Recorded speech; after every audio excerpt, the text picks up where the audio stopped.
Alright, hello and welcome back, everyone. We are going to be reading through the patch notes, which are very long. We noticed some things, just kind of skimming very briefly, that were pretty substantive. For those of you who are watching the VOD here, just want to note that I think what we're going to do is the really important stuff we're going to copy-paste into a Word document. And then I guess we could release the Word document, but we're probably going to make a video going through the important things. There is a ton of stuff in here. And so, that's going to be the plan for this session. This is the first time we're doing a rundown live, and so we're going to talk through our ideas on it. You can see, absolutely enormous patch. The other patches have not been big. This one is enormous. So, we will be reading through it. Just kind of getting to some of the notes here. Did they fix the Hussite wars? Yeah, asking for money was a bit broken. Yeah, what is it, the orders asking for money was, like, broken, but also just regular asking for money is, like, broken for favors. Gives you so much money, so even with Cell Province, been trying not to abuse that, because I consider it, like, kind of an exploit. The scaling is, like, all wrong, on some of those things. They scale with economic base, so, like, there are times where it's, like, way too cheap, and times where it's way too expensive, and the AI is completely feckless to actually, like, evaluate this stuff in a substantive way, so, yeah. Did they truly playtest this patch? I don't know. Or actually, no, I do know. They did. They, like, I mean, I can't talk about their internals, but, like, people are like, do they even play their game? They do play their game, but, like, also, like, when you're looking at something from a QA perspective, generally, you're not, like, playing for fun, and your vision is going to be a little bit more narrow. But, yeah, it's a big game, too. Yeah, this exactly. So, let's start getting into it. Fixed more than 620 bugs. Yeah, like, QA is looking for specifically stuff that's, like, more game-breaking. Fixed an issue with the Imperial demand on lawful territory, HRE getting a ton of random locations across the HRE. I think they fixed this by getting rid of something where they were, you were losing cores, and so they changed this. Turned down the AI demands of a new mutual defense law, defensive league, and other IOs. I wonder if this will make them semi-hegboxy again.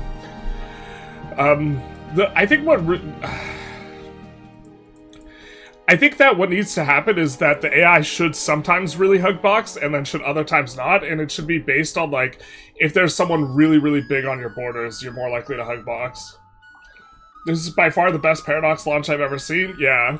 I mean, there's still a ton of issues all over the place. I mean, I think my review of the game was, like, correct, which is that people are gonna have a blast and have a lot of fun, and there's a ton of issues, but it's, like, not a big deal.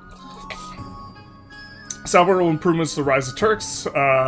That's good. 100 Years' War and Red Turban Rebellion, Italian Wars. Curious what these are, but not detailed. Several fixes for Middle Kingdom IO, good, and Chinese Treasure Fleet feature. There's a lot of, like, weird exploits with the Middle Kingdom and the entire Red Turban Rebellion. I'm assuming they closed some of that. Rebalanced the starting food in the Andean region, making Cusco and its neighbors more playable at game start. Yeah, we had a fun time with that, trying to play those guys on stream. Alerts lack of commanders for green and peace, yellow and war. Devastated locations, available policies, green one. Nice little UI update in terms of some of this stuff. Tooltips improvements. Alert tooltips improvements. There's a lot of tooltips that are just completely opaque. That I thought they were going to fix before release, but haven't gotten fixed. Like where it says, you can't do this because you can't. But okay, maybe that's half the fun. CK3 released in a pretty good state. CK3... Okay, I think people rip on the CK3 release more than they ought to, but CK3 released, like, hyper vanilla, from what I remember. How would they even playtest Age of Revolutions? It takes 20 hours of gameplay to get there. Well, they have saves, like, during specific times, and you could also just console it to be in the next stage. So if they wanted to test that, they could. It's not like they would just play a game to Age of Revolutions. They would not do that. Is a Hugbox a coalition? Kind of. You mean is a coalition a Hugbox? Can you turn down your background music? Kind of. It's the game. Maybe we should just mute it,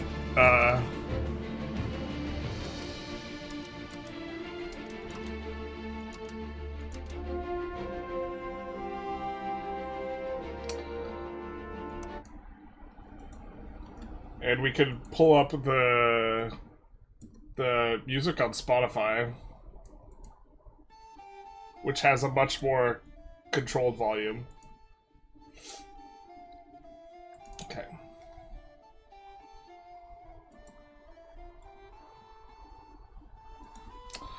Low righteousness, Confucianism no longer causes inescapable death trap. Control will not drop again. I don't know what that means. The cost to abdicate is now reduced by age. Fair enough. Economy. Some things importing food consumption now for peasants now affect laborers. Should probably also affect soldiers as well, but everyone who's part of the peasant estate should probably be affected by the peasant food modifiers. Pops now demand more goods, 10% more goods if they're produced in the local market. We're gonna... This affects econ in kind of an interesting way. No!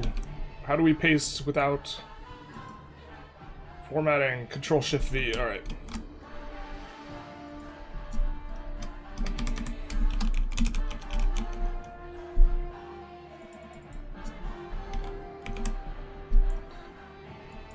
And then... So this means you'll have more economic stimulus if you're producing the stuff yourself, and also it will be harder to be in shortage if you have to import stuff. I don't know what a big box is, I'm not up on the lingo. A hug box is when there's a network of alliances such that you attack anyone, you trigger a world war or something like this against you. And so when there's huge matrices of alliances, it just makes it so that you can't do anything really. It's better to cancel your trades when increasing legitimacy and stability and diplos. Technically, yeah, if you're significantly changing your slider prices, at different slider values, trades become profitable or unprofitable, so... We basically have victory combat system, just no fronts. Man, this guy's rage baiting. Have you betrayed as Victoria Three Frogs forever? No, but right now, if I publish an EU5 video, I will make 10 times as much as if I publish Vic 3 content. So... And, I was thinking, before the content creator codes and before EU5, I was thinking that if I don't pop off with EU5, I just actually can't do YouTube stuff anymore. Just because there wasn't enough revenue. So it's a concession to... at this point, I've been playing, I've been doing EU5 stuff for 15 hours a day for months. I would enjoy playing a little Vic 3 right now, but let's continue on. You can now decide if you want to pay for food or not. That's a big one. That is a big one. I kind of want it... I want the option to force food down Pop's throats to make them grow more. So...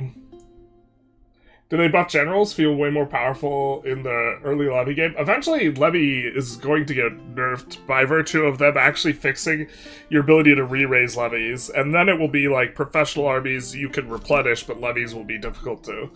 Going bankrupt now reduces the inflation by 25% of the current value, just like in EU4. Repeated bankruptcies will not tank control.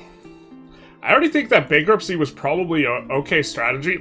Sitting on loans is bad, but loaning to go bankrupt maybe seemed kind of okay, so this is a buff to that.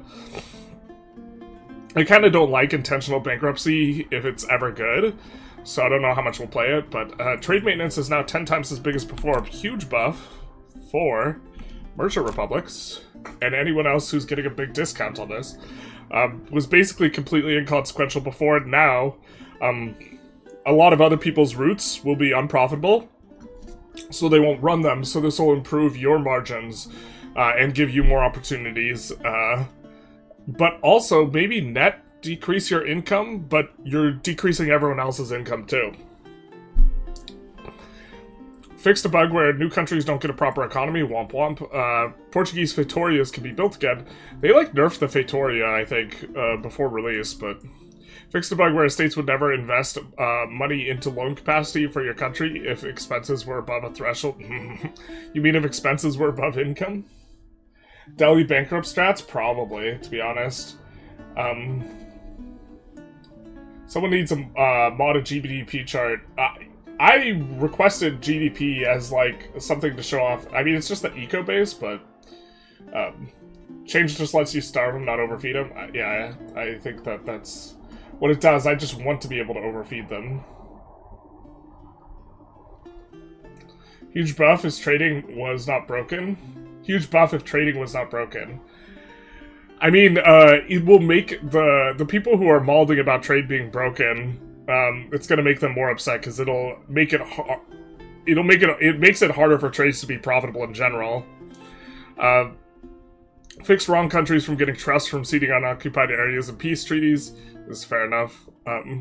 So pops will not demand some food goods if they're not locally produced. Oh no! This was so useful for spreading... for spreading institutions. I understand it, it's probably a good fix, but... you having 0 of a good made it easy to import. Sometimes it's, like, actually hard to find imports. Is this under gameplay? No, it's under society. Oh, it's all under gameplay, alright.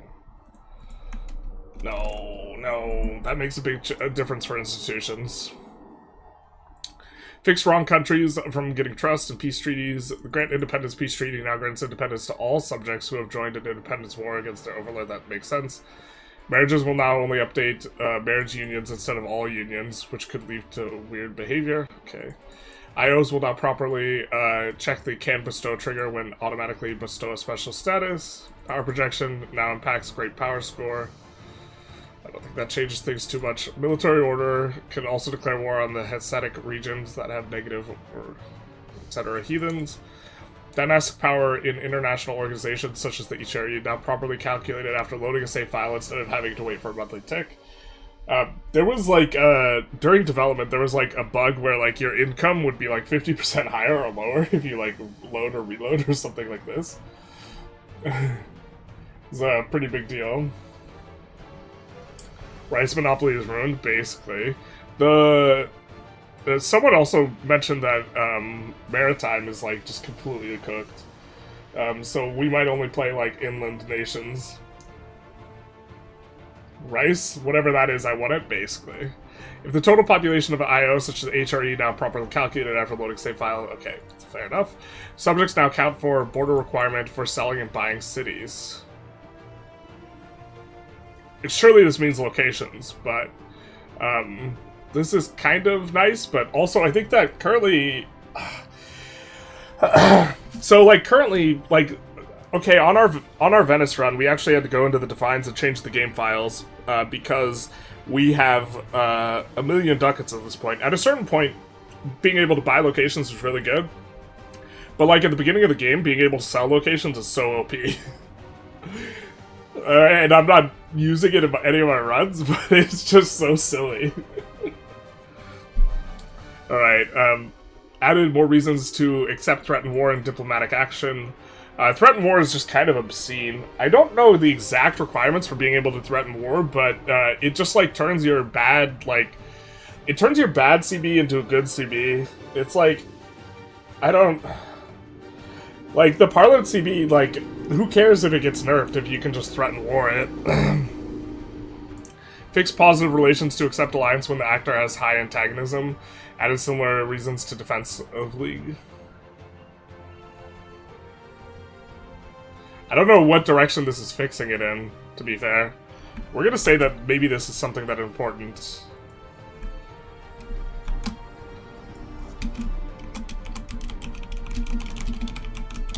And add a little note for ourselves. Historical tags will not be purged immediately anymore.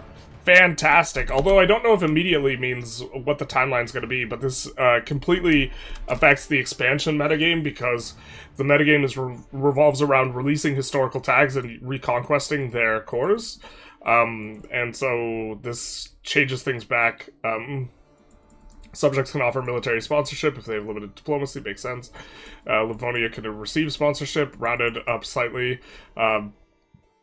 The increase from the ambitious trait, put it in line. Blocked from creating subjects now properly blocks you from forming a new subject of countries of any kind. The Form Personal Union Peace Treaty claim CB is now always visible. Before this, the peace treaty was only visible when you occupied the enemy capital, which led many to believe that the peace treaty did not exist. Yep, this is fair. Claim Storm is no longer blocked by religious groups. Is particularly relevant for Lithuania, yeah, who starts out heathen or heretical. I think they start out heathen to Catholic. Colonial nations are now blocked from making their own subjects. Okay, Emperor can no longer force a white peace in a civil war with the HRE. Alright, fair enough. Bankruptcy is just a number? Yeah, I think that repeated bankruptcy might be strong. I just, like, I hate an environment where that's, like, the way to play, but it's absurd that the AI doesn't care about money it's spending. All it cares about is if it wants the location. Yeah. It just, like, can't evaluate it at all. And also, like, money at the start of the game is so much more valuable than money later, right? Because when you have buildings you can build for a margin of, like, 10 ducats, right? That's much different than when you have buildings you can build for a margin of half a ducat. And so the value of your money in the really early game is just way higher. And then later on it falls off. You get threatened war when you're a great power. That's the requirement? Alright, well... Threatened war is a reason to want to be a GP, otherwise it's negative. We do it for the prestige. But yeah, that makes sense. I wasn't sure exactly what it was. I just knew, like, sometimes... Or it was generally just, like, yeah, after a threshold, I could just threaten war everything, and, like... I don't know. It's maybe a question I gotta ask Playmaker, because Playmaker was super about nerfing the Parliament CB, but the nerfing the Parliament CB is hyper morale when you just turn it into a threat war every time. Like, what's the point? Okay, military. In the new game, countries with already in war will have their naval levies already raised. Okay. Characters have less an impact on correct section chance when reinforcing a battle. Sure. Only the first unit of the battle always ends up on the correct flank. First unit in a battle. Only the first unit in the battle always ends up with the correct flank. I assume this is the first unit per flank. Drilling now reduces the morale of the army. Fair. You now have to stay a bit longer in battle before choosing to manually retreat. We're gonna say that this is somewhat important. But this is important for, like, a metagame which we haven't abused, which is, you can play with a bunch of high initiative guys, and then retreat as fast as possible, so you, saturate the front, you start dealing damage, especially if you have a bunch of artillery, you just let the arty barrage, and then you saturate the front, deal a bunch of damage, and then you just peace out, just, like, on cooldown. It's very silly, but, yeah. Being a general moves towards belligerent and land, and prestige bonus if at war. Being a ruler, being admiral, moves towards belligerent and naval, and prestige bonus if at war. God, it's so hard to push naval. It's really annoying when you roll a land trait and you're trying to push naval. Air being a general moves towards belligerent. Air being an admiral moves you towards belligerent and naval. This kind of sucks because I think conciliatory is generally better until you, like, turn a corner, because belligerent does give you decreased war score cost, and it's gonna make that harder. Added damage reduction information on all unit categories. Thank you so much. It's kind of opaque. Increased damage done by 50% when the regiments have engaged and there are no opponents that can fight them. Is done by 50%. I think this is kind of always the way it's worked. It's just, we're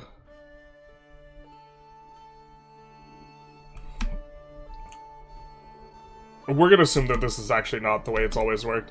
It's always been good, because if you could do damage to them and they can't do damage to you, that's gonna be good, but, transports now end up in reserves when you balance the navy. Holy shit.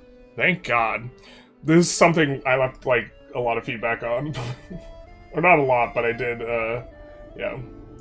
The fix before coalitions were making the AI more willing to ally you? Oh. Wait, what? That's crazy.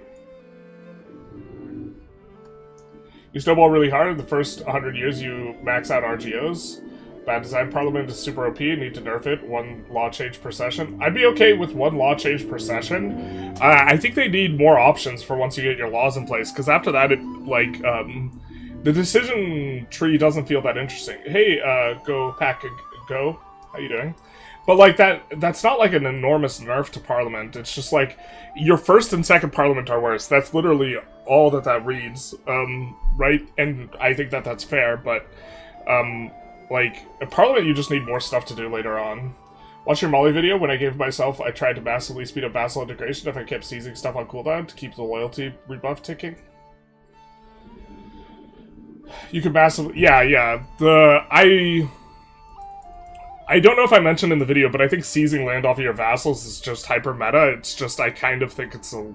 I try not to do it too much, but yeah, I think in theory you should seize stuff on cooldown, because the amount of Diplo it takes to integrate a location is more than the amount it takes to seize the location, unless I'm grossly mistaken. And so, or I guess it depends on the numbers, but I'd have to double check. Is there an easier way to start building a city than having to click the icon? Nope. Not as far as I know. Is balance army button good, or should I manually make formations? If you're already in good... Well, if you have an overwhelming advantage, don't sweat it, but in theory you want the cavalry on the flanks. Slave superhighway, I'm starting to understand the reasoning behind this. You're wanting to get a single vein that projects control really well, and by building slave centers, you make it so that when you take slaves, they go to the place with the slave centers, or not slave centers, slave markets. And so by having a row of slave markets in a row, you can get above the threshold required to make a city easier in terms of pops. Yeah. Trading is completely broken now, as unprofitable trades are shown as unprofitable, but you will get you a lot of profit. Oh, they broke the UI? Yikes. This isn't just the classic complaint that everyone's making complaints about. Do you see the student's video on maxing rural settlements rather than building nearly any cities? No, but I don't think that's the proper strategy. Unless you're talking about the settlement building, you definitely should not build an urban building over a settlement. Yeah, if that's what it is. I don't know. I'd have to know a little bit more about what the main hook or idea is there. You get more pop growth, so after a certain point, you shouldn't urbanize anymore, even if you could afford it, and the place otherwise looks good for urbanization. But it's a function of if your marginal burger buildings are profitable. Bombard now lasts 10 hours instead of 5 hours, and scaled earlier cannons to have a bigger chance to fire. Ooh, big buff to cannons.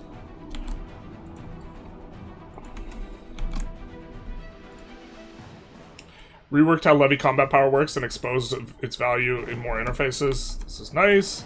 Don't know if this is nerfing levies. We'll have to see. Privateers are now a fair bit harder to get rid of. Apparently they're like impossible. So we'll also copy-paste this.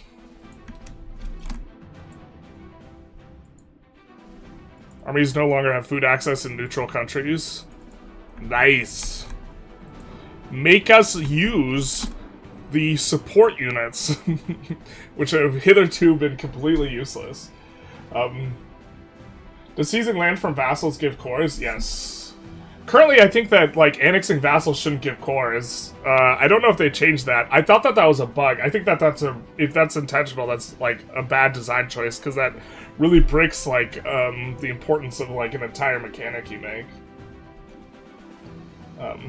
IRC seizing province is free diplomat-wise? I thought it took 1 diplomat. You destroyed all his cities and made them rural? I don't know if I like that. What's the idea? You can peasant max tax better? Your peasant tax already applies to all your rural locations. You don't have to completely get rid of the burghers to do it. Student said to delete all town cities day 1. I think that's just bad. Student's argument was mainly RGOs? Yeah, but, like, you collapse the price of the RGOs. The RGOs are always net positive, but, like, building fine cloth is so profitable in the early game as so many different nations. As long as you have a culture that actually demands fine cloth, you're, like, per 33 ducat investment, you're getting, like, 7 to contribution to the tax base or something.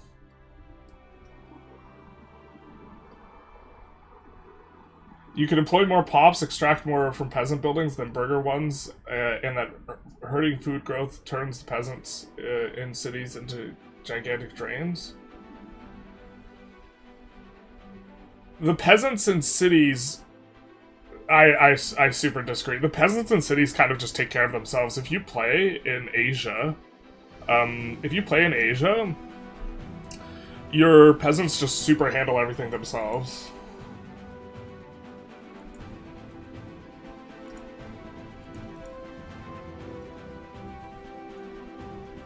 You just get like infinite food even if you don't have a food RGO.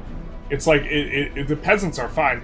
The reason you're losing food is because the higher tier pops demand more stuff, but also the higher tier pops stimulate the economy so much because their needs are way higher, and so like it creates a lot more buy orders for stuff than the peasants. Seized land should give it conquered to make it balanced. Yeah, I'd be fine with it giving conquered. We're not like currently I'm just like not abusing it, but levies have been nerfed off. I have a KD against... Okay. Levies should have been nerfed. That's perfect. Okay. Look at province food here in China.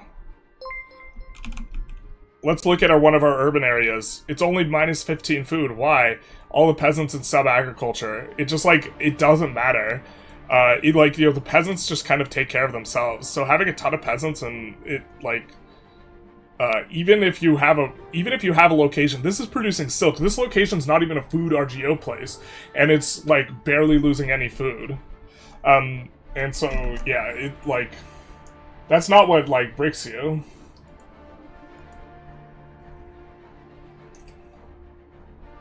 I mean, I think it's a nice hook for a video though.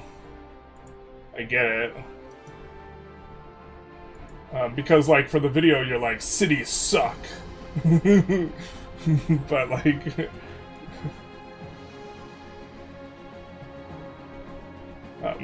Tree Root, thank you for the follow.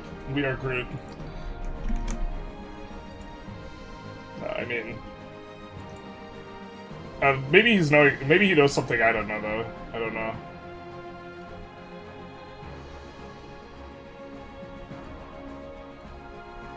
It's indeed one diplomat to seize. Yeah, that's what I thought it was. I mean, it's an interesting idea to push it, and like, I could see if the idea is like you get more peasant max tax, but I really don't think that it's gonna be a thing. Is the starting leader of Venice based off you? No, it's not. It's kind of funny that it looks somewhat similar. Blue shirt is fire, thank you. It's gray, but maybe in this lighting. Do you read through all of it? What nations do you think are most effective? We're reading through it right now. I watched the student's video and honestly I disagreed with it. Yeah, I mean, like... I think it's an interesting test run. Like, if he's saying we're gonna do this because it's interesting, that's different than saying this is, like, best. But, like, also, the burger buildings get upgraded... Like, there's level 2 and level 3 and level 4 versions of all that. There's not level 2, 3, and 4 versions of all the peasant things. Privateer bug is killing navy proximity. Yeah, I mean, it seems that they want to make it harder to maintain it, but like that just makes it probably not worth it to go naval anymore, based on like what we were saying. Having a lot of peasants in cities also gives a lot of burgers because it's based on the percentage total population of the city. That's true, but the peasants kind of take care of themselves.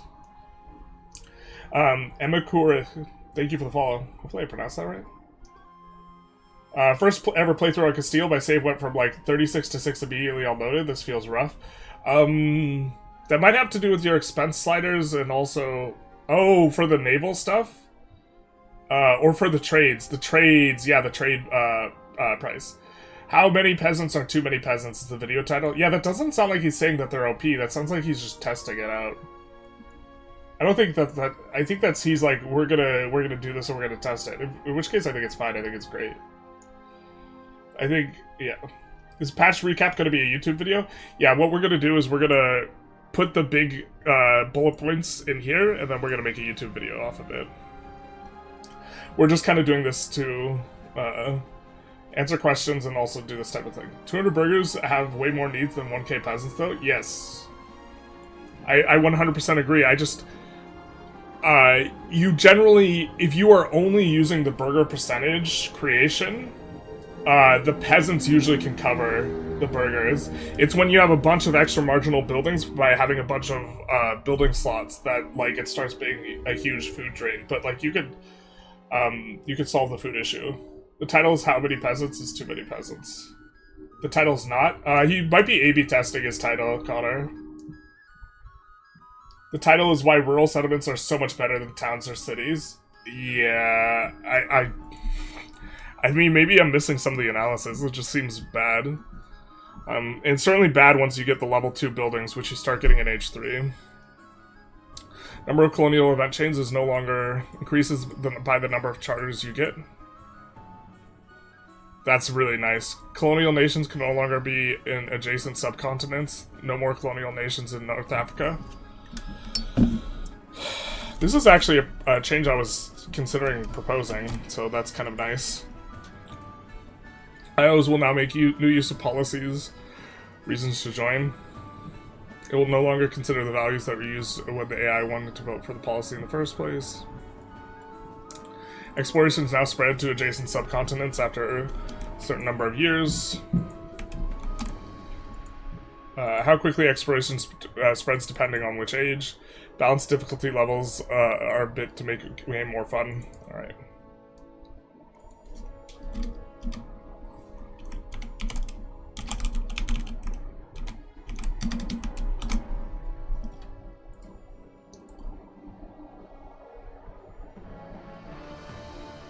When I watched it, it was the same title as what Connor was saying. He's probably using, he probably has like 3 different titles, and whichever one performs best, he's gonna keep. But that's just like, I don't know. I think it was wrong. He was arguing it's good to help scale economy early, not that it's always better for the entire game. I think even early, it's. I don't know. I don't think you can make. I mean, you could make the argument, but I think it's wrong. Zax, thank you for the follow, Big Dice. He showed that you get so much more peasant tax from the peasants who just don't do shit in cities. Your tax though is like location based and then aggregated. It's not like some overall thing. So like, if we show our tax base split in an urban area, it's going to be like mostly peasant, right? Or sorry, rural area, it's going to be mostly peasant because there are no burghers present. And then if we look at an urban area, it's going to be split way away from peasants. But the way that it works is like you will still get a ton of peasant by making this. If we downgrade this to rural, yeah, we are not making it so that we get a better tax-based peasant split, tax-based split in rural locations. It just is what it is. It's not gonna. What we do in this location regarding getting rid of the burghers and the nobility and this type of stuff won't affect the way the tax base is split in this location. It's just all pooled at the end. And so, like, you're not making it so that you're getting more peasant tax base distribution on, like, let's say your gold locations, because these tend to be more peasant if you leave them rural. By downgrading cities, you're not making it so that the peasants get a bigger split of this gold, because the gold's going to have a bigger tax base, just generally speaking, than a lot of locations. If that's... yeah. I don't know. It's probably good from, like, a content perspective, though. I think... yeah, I don't know. I think the analysis is... I will keep my cities. Yeah, I mean, like, it's also really expensive to upgrade and downgrade cities in terms of relative price of your stuff in the early game. Like, you don't necessarily want to start urbanizing everything really early on, but downgrading stuff takes 100 ducats. So you have to get more than 3 buildings worth of value out of the downgrade as well. I definitely get rid of towns and conquer territories if I want the RGO goods. Yeah, deleting towns in every location if I want the RGO really bad. I'm not sure it's worth to delete cities, that's the thing. Yeah, that's all... a city, when you're deleting it, that's like 1,500 total gold. Or something like this. What keyboard and mouse are you using? Oh, like some... I don't know, it's got like a dragon on it. I think the brand is Razer. It's super old. I've been meaning to get like an upgrade or an update.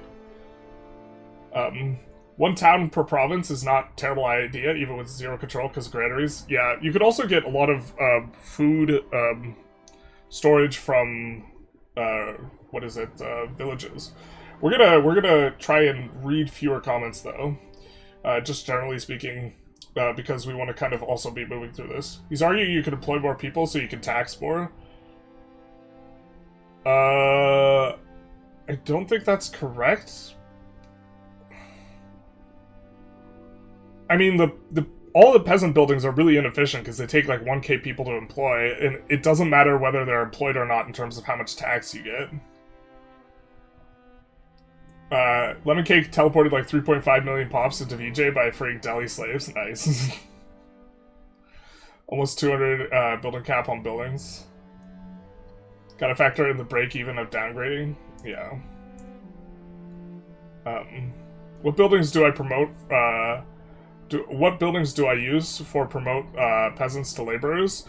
Well, generally speaking, you're going to want to try and utilize the promotion of multiple locations, and so you're going to want to build at multiple locations, but libraries and universities help out a lot. Libraries and universities will double the base value. They'll give you 10 base promotions, as will other stuff, but also just having more control makes it easier to promote. So it's a lot of it's based on control. I like to see a comparison between the two playstyles, really.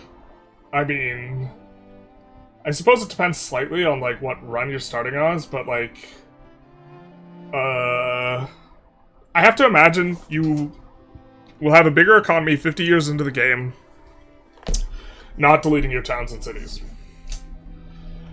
Fishing villages seem sick for the pre-port sailors. The problem is fish is kind of a trash output, but I like the farming villages and market villages. We changed your tier list. Will trade maintenance be highly attractive now?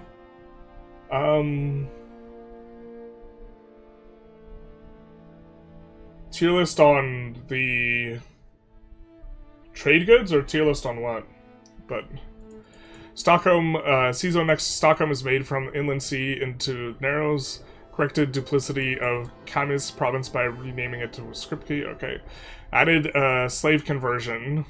Sharia jurisprudence haram policies to the Ottomans at game start. Okay. Correctly place the unique location modifier goldmine into the location. Denmark is no longer in danger of a disaster at game start. Okay. Correctly regional numbers for Württemberg. This looks like mainly just kind of changes that aren't going to be significantly game warping. Cahokia more playable, hell yeah, brother. Removed many starting towns and cities from the Andes region to improve the food setup. You're telling me, brother. You don't have enough gold to downgrade. Hey, if the video is is in a place where you just have this massive food like apocalypse, then I guess it makes a lot of sense. As well. It's correct spelling of mowers to mowers. Okay. Flanders, language speak French, makes sense. Yeah.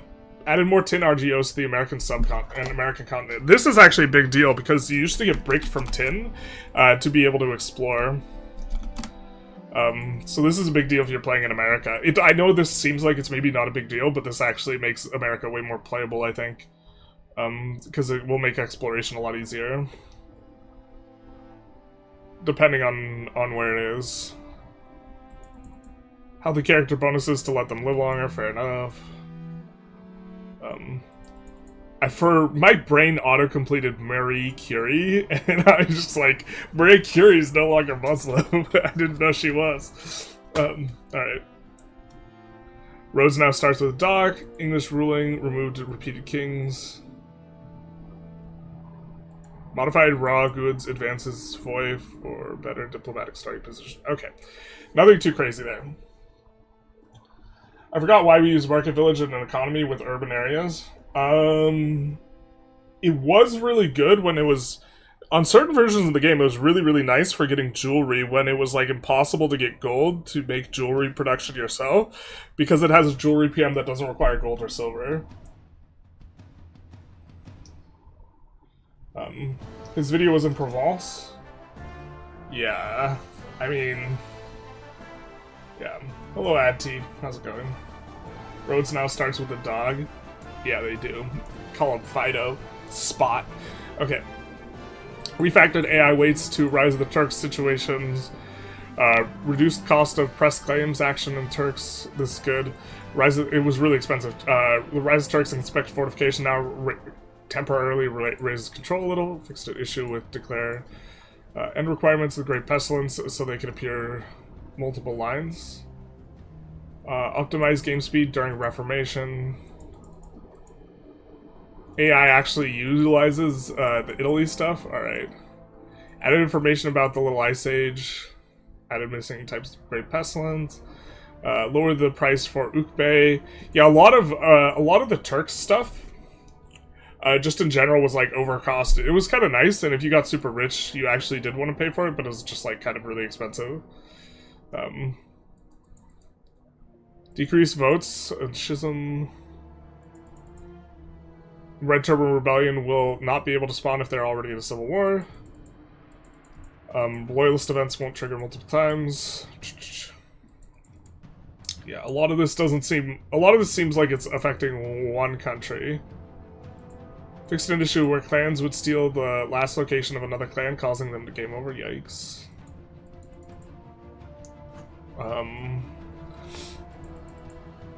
Yeah, this seems not too crazy.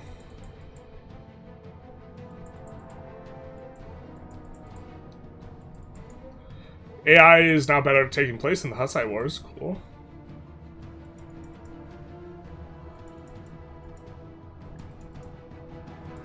Alright, nothing too crazy that I think is like worth noting, just a lot of like kind of improvements to a few of these. When Vic 3 stream, probably when a lot of the EU5 like hype dies down a bit, but definitely going to be doing more EU for Iberian Twilight as well. How's the maintenance thing going? I just dropped my fine cloth price from 2.6 to 6 in 1412, and exports really my trade capacity isn't even used 1/3 when I auto trade. Kind of overboard, no? I don't think so necessarily. I'm fine with them wanting to move less trade volume and make certain actors be way more specialized at trade. There's a lot of countries that get fat trade discounts, trade maintenance discounts. And functionally, the trade specializing nations haven't felt good for, like, especially good for trade, and now I think they will feel a lot better for trade. It also rewards you going for these types of techs and this type of stuff. The thing is like, they could change something else to make trade more profitable in a different way, but I think trade maintenance absolutely should be, like, a useful modifier, and currently it's just completely useless. Did very hard difficulty always give minus 10% satisfaction to each estate? I don't think so. I think they had, or I'm not sure. Acquired Taste, thank you for the follow. I haven't played on very hard, because generally speaking, people prefer content on, like, normal, so there's not much reason for me to. But they did have a note that the difficulty levels have been changed in some ways, and I don't recall estate satisfaction being a thing, but it used to be just, like, military for the enemy, but estate satisfaction is a very reasonable thing for hard. Was local crown power, and does it even matter? It does. Your crown power and your estate power is all put in one big giant slush fund after it's calculated in individual locations. And so if you get minus 33%, or if you get plus 33% crown power in all of your locations, it's the same as getting plus 33% nationally. And it's more valuable a modifier in locations where you have more overall power. So where you have more higher tier pops and more pops. I really hope Ottoman's AI does something now. Yeah, they might be... Ottoman's AI might just have been over-clicking the buttons in their situation because they're too expensive. And doing poorly because of that, and now they'll be fixed or something like this. Chirezi, thank you for the follow. Big nice. Added some events to icons to disasters, ensured that York and Lancaster marry suitable members, so War of the Roses could start. Yeah, we haven't seen War of the Roses once. Decline of Empires adjusted requirements to trigger and finish, alright. Hook and Cod Wars be changed. Muscovite Succession. IOs. Fixed an issue that caused Chinese treasure fleet to break when a country got annexed. Fixed trigger in relocate. Will not try and join others rather than creating its own. Fair enough. Power of the Emperor no longer displays broken keys. Yikes. Colonial federations will no longer join their overlord in any of their war shenanigans. That seems fair.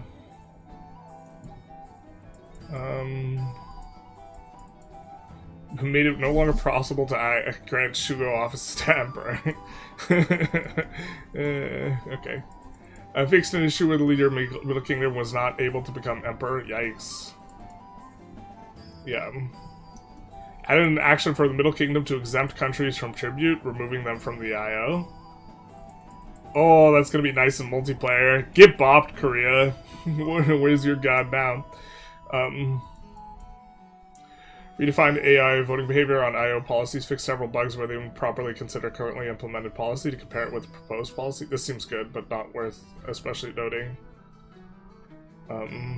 Added costs penalty for a member against non-members who vassalize members. This is maybe worth noting. For the HRE. Upon revoking privilegia, countries that refuse to swear fealty will now also leave the HRE. Very nice. I honestly don't think that... Look, revoking the privilegia is just like a it's not actually like grounded in any sort of historical thing, so I don't think it should be easy to do. It just seems like a carryover from just like EU games that like this is always something you can do, but there's like not a historical basis for it. So I think it should be really hard to do, or harder than it is.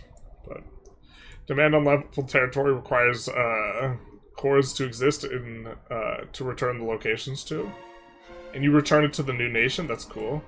Reined in the AI nonsensical urge to repeatedly ask for changes in the mutual defense law of international organizations. Yeah, fair.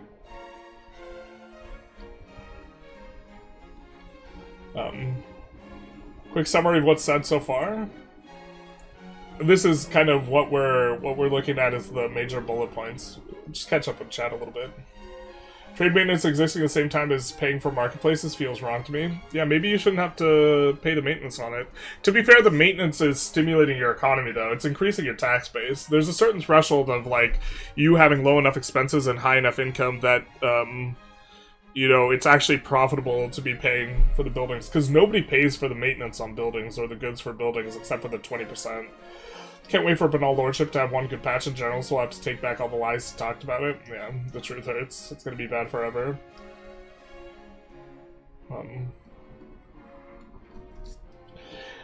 With the changes to levies, has this helped France or England more? I have to double check. Someone was saying levies were way weaker. I don't think we've seen exactly the changes other than, like, the levies are a lot weaker. But also, you're supposed to not be able to raise them as much. It's gonna make professional armies a lot better. Most of the complaints of trade I've read so far seem 3 to 5x instead of 10x seems more fair. 10x is wrecked by early game and only steals good, it only starts to feel okay mid to late game. I mean, maybe they just want you to be doing less trades if you're not on a trade specialized nation, so the trade specialized nations actually feel like they have a different, like, gameplay pattern. You know. Do you think the current system is working as intended? I think it's working as intended, but maybe it should be changed in some ways. I think there is popular demand. I think people are overreacting. I think the UI is... if they don't change it, then the UI probably needs changing. AI cabinet will no longer try to integrate provinces once you unlock the integrate area tech. Oh, interesting. You really cannot ever assault a fort with levies. Now it's brutal. I think assaulting the fort should be, just generally speaking, harder. So I think it's probably fine. They're probably trying to control the financial snowballing. Yeah. In general, look, in my... Not that I'm like a barometer of like, or should necessarily be the best example of like how fast the economy is, but in my Venice run, in 1600, I'm going to have a bank of over 1 million ducats, and I had to adjust the defines because there's a cap of 999,999.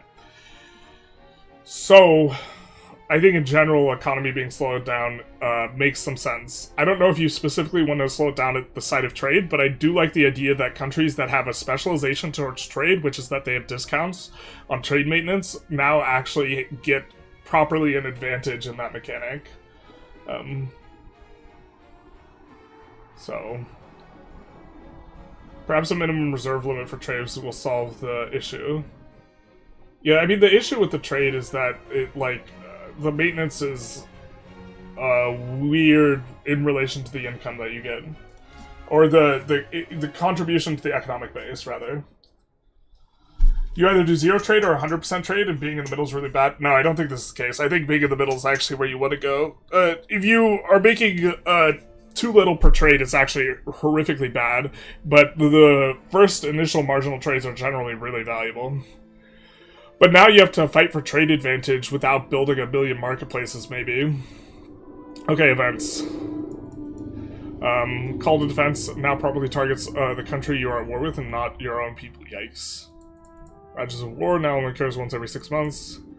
Fixed typo, corrected dynamic localization error, increased the spawning of pops in Cossack culture.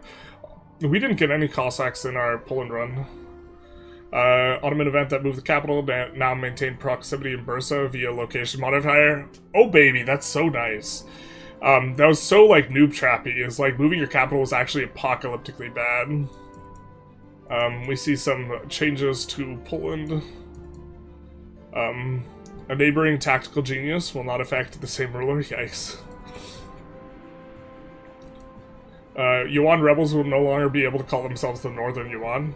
Womp womp. German migrations to no longer depopulate single locations as aggressively. Oh, yikes. I didn't realize that was happening. Yeah, one of the things is like,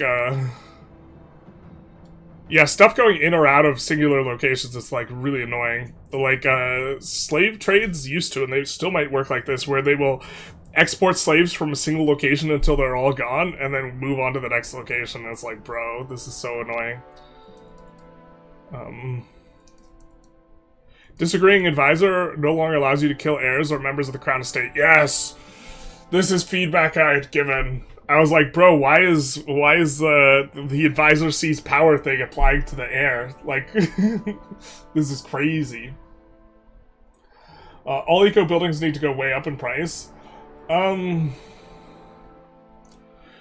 think that it might just be, I think it's more complicated than just like, the thing is just like linearly increasing the eco building's price. I think just kind of kicks the problem down the road, because the problem's with an exponential relationship with the economy, not like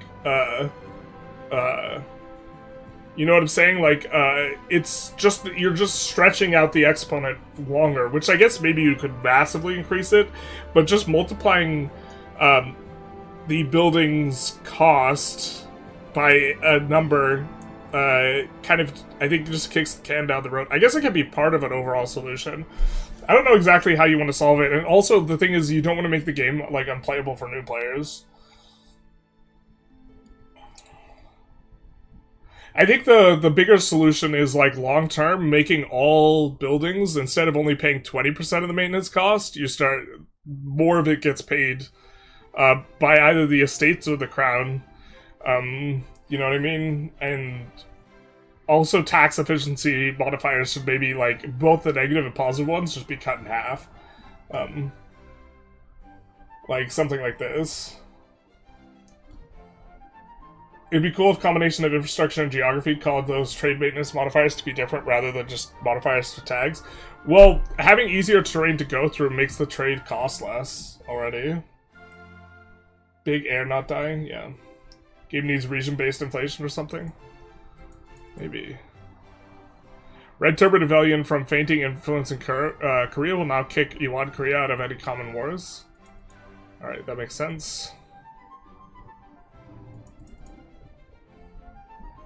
Yeah, most of this is just, like, not especially high important stuff to, like, this is just, like, specific to some nations. They did a lot of improvement for Ottomans, though, it looks like.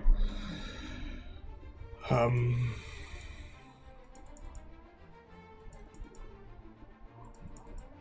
not gonna, like, read these out loud, because it takes so much longer for me to read something out loud than it does for me to read, these, like, minor detail ones than it takes for me to read it, like, in my head. I could talk fast, but not that fast.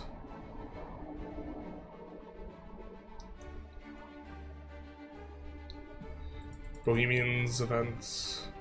It's the first time we've seen Bohemia in here. But it looks like a bunch of like little fixes. So this is like indicative of like a larger pattern where they're getting to some of the like medium or lower priority stuff. And like the way that game development works is like there's a giant pile of things with prioritization levels. And the pile never actually gets completely eliminated, functionally speaking, and more stuff just gets added. And so they fix all the higher priority stuff, and then the medium priority, and then the low priority. So if you have a low priority thing you want changed, it functionally might just never get fixed. But what happens is, as they clear the higher and higher priority stuff off the top, they get to more of the medium stuff, and this seems more like medium stuff. Like, the high priority stuff is like game crashes. And so we're seeing a lot of stuff that doesn't necessarily seem high priority. Although this is also just content, so it's like, I think it's like separate teams. Yeah.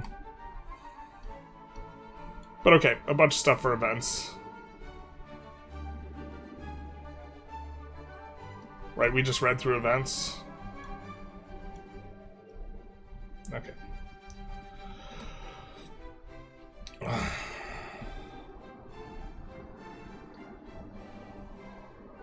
100% building cost paid. I don't think there's like almost any economic growth till the New World, I think. Yeah, but you like, from a gameplay perspective, you can't correctly simulate this. Like, it's just, it would be insane to just have completely stagnant GDP for the first like 200 years. Like, you're absolutely correct from a simulation perspective, but that would be just like, people would be so mad that they can't grow the economy at all.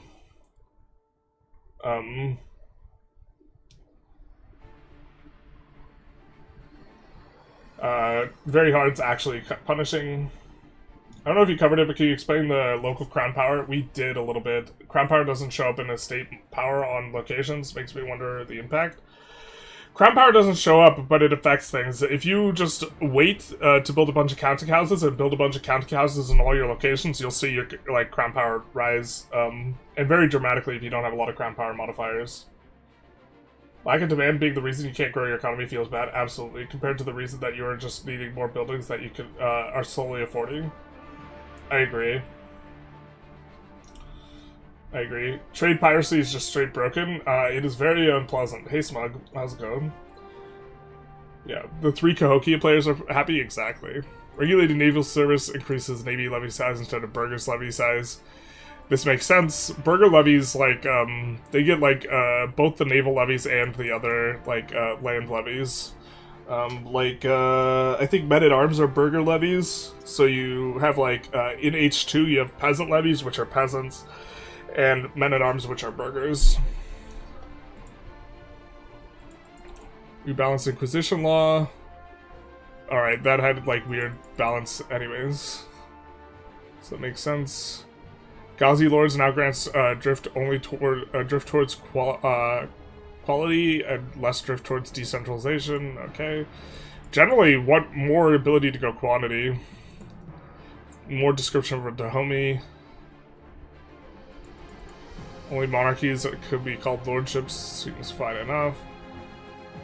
When the head of cabinet changes their state allegiance, now update the modifier correctly, so a former nobility who joins crown will now give you crown power.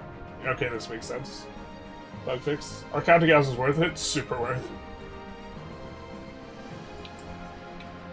That building is so good. The tech is good. Galley Lords will allow Navy levies to be raised even when not at war. Interesting. So you can put a crown power character in charge? There's a lot of here for... Orkney now south starts with the Galley Lords of reforms.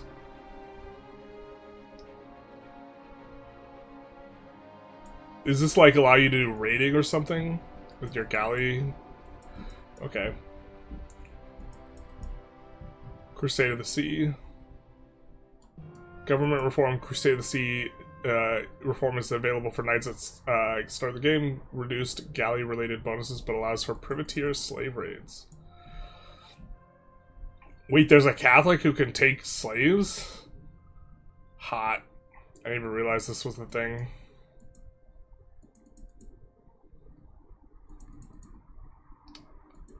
Recruitment law, increased impact on social values from expanded levies. Alarmy, regulated. Recruitment law added monthly rewards towards quantity, quality, etc. on various policies. Oh, very interesting. So now maybe it'll be easier to actually push quant. Right now it's hard to push quant, it's better, but like it's just difficult to do anything about it.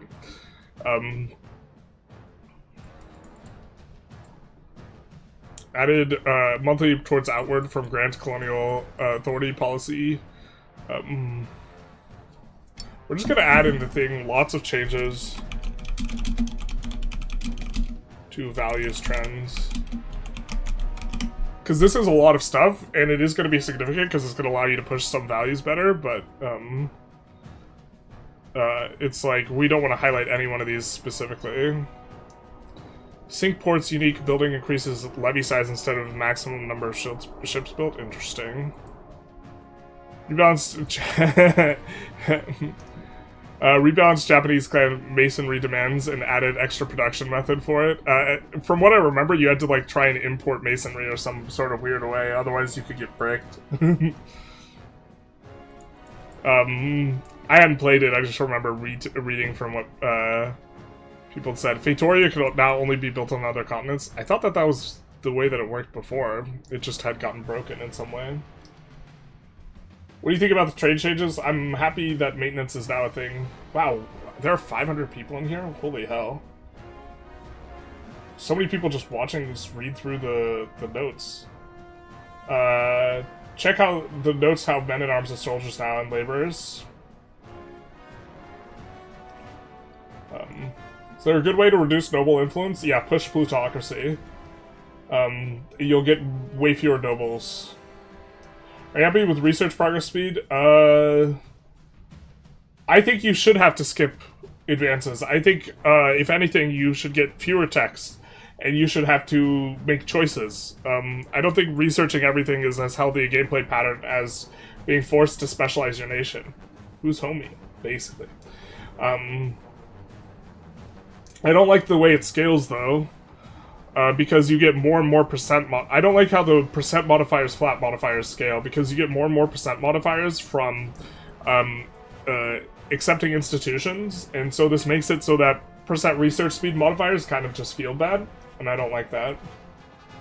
I think that you should get flat modifiers from accepting institutions, because right now there's like no source of flat modifiers, and it makes it so that certain things are just really like unvaluable.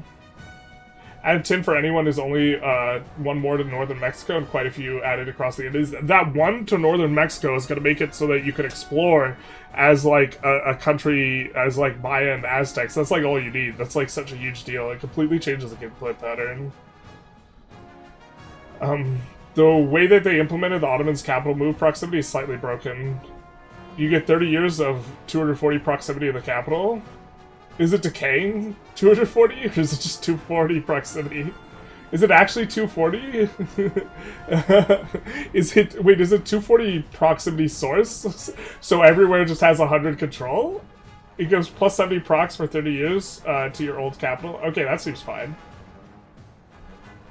So if that capital happens to be both Erdine and the Constantinople event, then you get plus 140 of the set. Then if you move your capital, you get plus 240. Oh!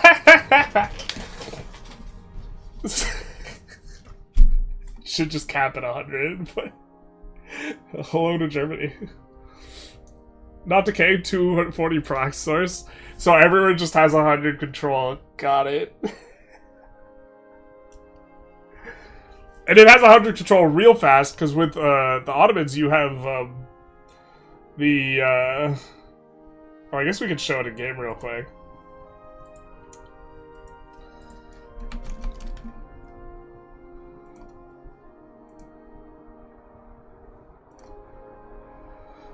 I forget the Legacy of Osman.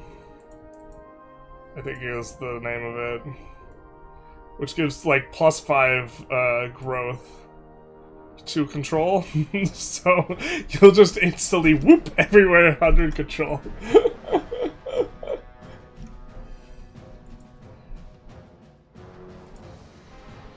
That is insane. Ottomans are superior, they sure are. Legacy of Osman used to give like plus 5 or 10 flat control. I think it was 10. It was absolutely insane. Alright, economy and production. Rebalance Japanese. We already read through this, I think. Kremlin now employs soldiers. Or these are duplicate entries for some of these.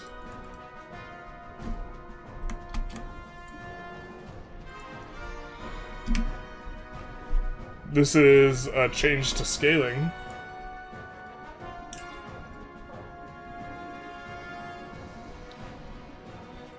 Norm culture, Scandinavia is also part of the Scottish culture group. Alright. Fixed hilarious Arab-speaking people in flavor of description IMB. Now, damn it, strict nerf. Catholic religious action request aid for military orders now hidden from countries without the government reform. Yeah. Action request aid now offers modifiers more suited to military orders. This is a little bit of request aid abuse, eh? Fixed Muslim holy sites giving religious influence. Oh, that's funny. Yeah, because it's not even useful. You don't even notice it. What happened to the Ottomans? The Ottomans now get 240 proximity.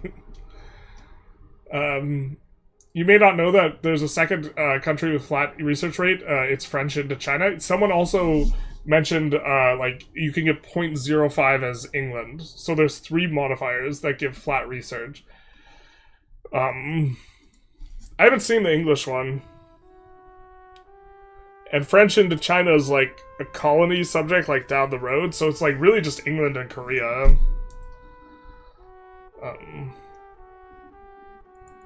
Okay. Bribe voter. Now allows you to throw all your gold. Alright.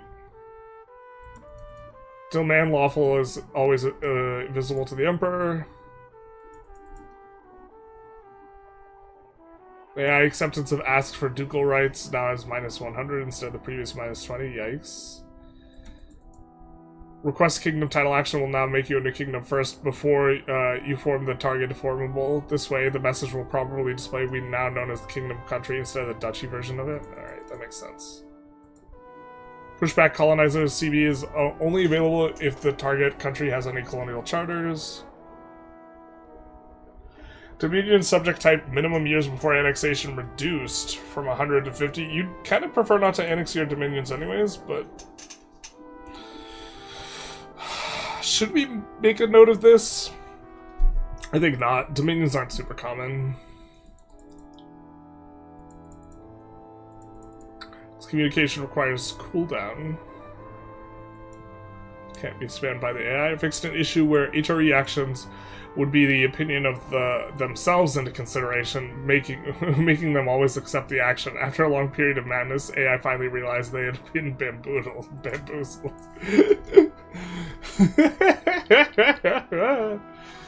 good, that's good. That's funny.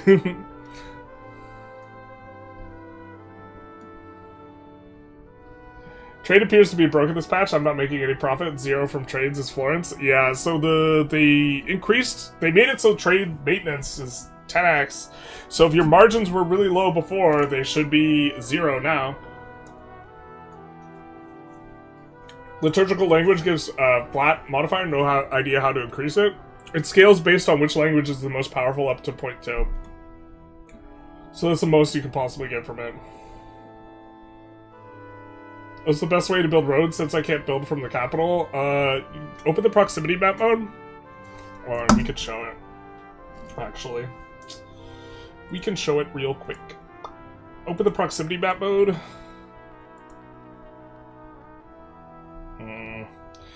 I wish we had a big-ass version of this, but we could kind of show it a little bit as biz. You open the proximity map mode, and then you click. And what's going to happen is if you click someplace like here, it's going to trace it from, like, Bursa inland. So you're going to have a place from Constantinople to Bursa to inland. So when you look at the proximity map mode and you see how it's being traced, this isn't going to give you necessarily the best way of doing it, but it'll give you a pretty good idea. You're going to want to build out from the places where you're making landfall on the other side, which will tend to be the good natural harbors of Izmit, this place, and also Bursa, because Bursa doesn't have any bad terrain. Bursa's grassland, flatland, so even though this has a better natural harbor, the terrain coming out of Bursa is generally easier. So you're probably going to be building roads from Bursa and Izmit in terms of getting control from Anatolia, just generally speaking. So, negative trade gives you money, positive trade makes you lose money today. Oh, yeah, the UI nonsense. I think there might be a hotfix in order for some things. Speaking of roads, you said you could build a road through it, Suez, but I tried it, I can't do it. Is Burgos doing it? I don't know how it was made, but I have a road through Suez in my Venice run. So I don't know. EU4 has more trade for the player agency? Womp womp. Okay, we're back on this. Low-class levies like feudal levies or conscripts are no longer drawn from burgher or clergy pops, but can now be drawn from laborers. Oh, that's huge. But are no longer drawn from burgher. Okay. I see you. That's a big deal, because that means... That's not what we wanted. How do we paste? Control-Shift-V? That's what we just pressed. Okay. So now you're going to have way more conscripts, I think. Because you tend to have more laborers than you do burghers or clergy. And usually it's a 5% modifier for the burghers or slash clergy levy types, rather than like a 2 or 3% modifier for the peasant type. So that's actually going to make men-at-arms a lot better. Oh, this was a bug? I thought that was WAD. Certainly makes some sense.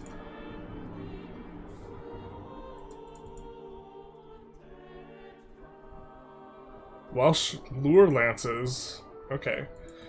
I hope they made this more transparent in all the texts. Who's getting raised from what? Each age of longbowman unit reduces the strength damage taken. We're back, baby. Only peasants can form longbow levies, not laborers. Alright, Serbian Hussars now increase age of Renaissance, age of traditions. Livonian Knights continue. Tier 2 of Livonian Knights of the Order unique units, so the fun can continue a bit longer. Fix the lure lances, so it can be recruited Cornish, not just Welsh. Crusader Knights correctly upgrade. Buildable galley, etc. H2 and H3 longbowman levy size increased by increased to match. Yeah, this looks really good for England. They wanted to give England more teeth. England, so right before the first live patch release, they doubled, or so a little bit before it, they basically made initiative. Like, okay, so several weeks before the first patch dropped, before the live release, they made initiative worse, and then right before they did two things that just really turbo kicked like England in the nuts relative to France, and that's they made the battles last way longer, which made initiative way worse, and they basically made cavalry twice as good, which super favored France, because cavalry didn't used to take half damage, and then now they take half damage, and so like before it was like, oh man, England's gonna run you over, and then now it was like, bro, France just kills everyone. Terrace's advance for the Andean culture, which also now gives more food. Didn't it always give more food? I guess now it gives more than just that.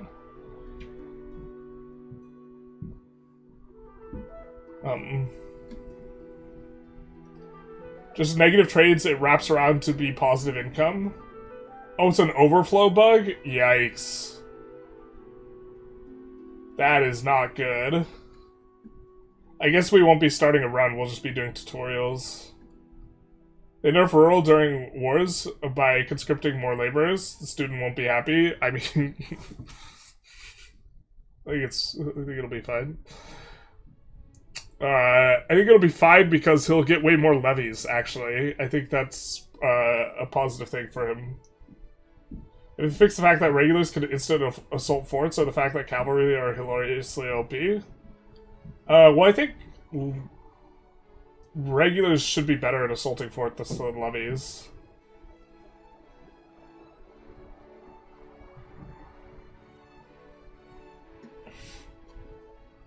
Will England have yeoman peasantry then? If only peasants could form longbow levies? Yes. Can you start over from the beginning? No. Did they nerf France? Indirectly. Well, I mean, they made France's, like, enemy, like, way stronger. So, playing my Venice run, my income went from 5k to, trade to bouncing between 1.5 and 2k. And you are less affected by the increased cost, yeah. EU4 was very abstract, I think EU5 is just better, it's just current execution is weird, yeah. We might get a hotfix if if there's an overflow, the hotfix seems probably in order. If there's an overflow completely breaking trade. It's one thing for people to be upset about the way it contributes to economic base, it's another if there's something overflowing. Welfare state conditions, brothers in arms will now unhook correctly. On tag achievements. Alright. These seem... Corrected monthly control decline modifier to have positive impact on the country and advances in Middle Kingdom laws. Okay, that's not too big a deal. Oh, did someone give subs? Why are we getting multiple boobs? Hey! Let's go. Wow! Luxotl, thank you for the sub and the 10 gifted subs. Thank you so very much. Much appreciated. That's one thing I like about the repeated notifications is I really know when someone gives a bunch of subs because we keep getting the boobs. Thank you so very much, my guy. Much appreciated. Thank you, thank you. Let's see if you asked a question or you just hit it and quit it with some of these with the gifted subs. Looks like you hit it and quit it. Okay, okay, okay. Okay, thank you so very much. Noble Venetians are so mad. I'm so mad that the Venetian building, you can only build, the one that gives a ton of nobles, you can only build it in Venice. I really wanted to focus on this for when I formed Carthage as like an RP thing, and it's actually the main reason why I picked Venice, and then you just can't build it if the capital's not in Venice. I was so sad. Do you think EU5 is your new favorite game now? Keep in mind it's new game, so recency bias. I don't think I can detach my bias. I don't think I could attach the recency bias. I think that Vic 3, in terms of analyzing the game, is much more enjoyable to analyze in the aggregate. I also think I've done a lot of the analysis that there is to be done with Vic 3, so that's a bit of a problem. There's like less new frontiers to like look at things. In EU5 there's a lot more frontiers, but Vic 3 is just generally more grounded in terms of the economy. But with that said, like, I'm enjoying playing EU5 more right now, but I also have, like, 4k Vic 3 hours and only 1.5k EU5 hours. Also, I'm getting way more positive feedback from, like, EU5 content and stuff from people than I ever did from Vic 3. So there's, like, an external, like, bias that's created there as well that's, like, independent from the game, but is, like, going to be shaping my thinking as well. Loxolotl, thank you so very much. Mission task, marketplace and location. Missions, yeah, so this is just onboardings and tutorial. That's kind of not something we care about. I think 2D art, that there's not. Place the ducats icon on the tax base in a bunch of places to make it clear that you're not getting the money directly. That's cool. I like that. I think that generally speaking, there's not going to be anything in here that's like worth noting specifically in our kind of aggregated notes that we're going for.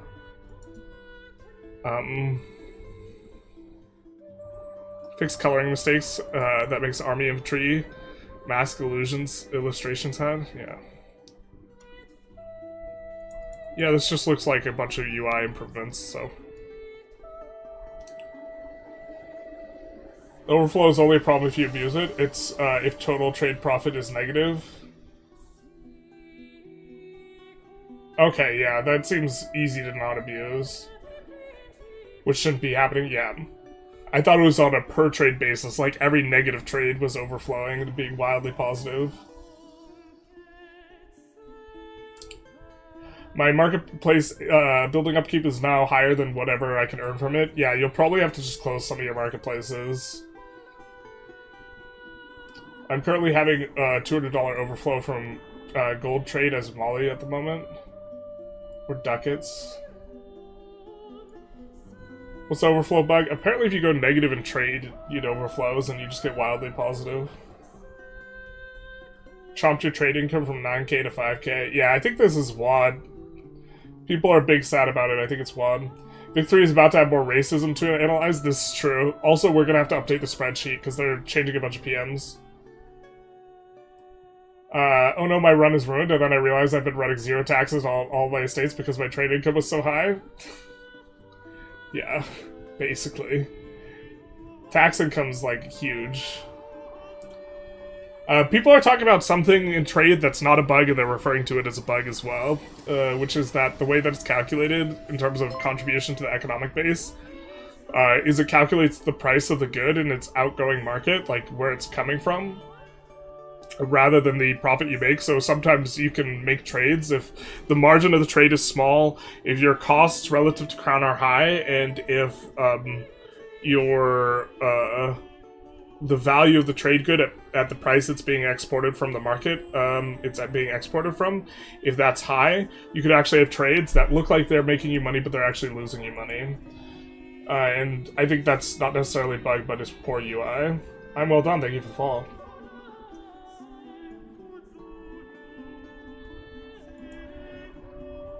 So...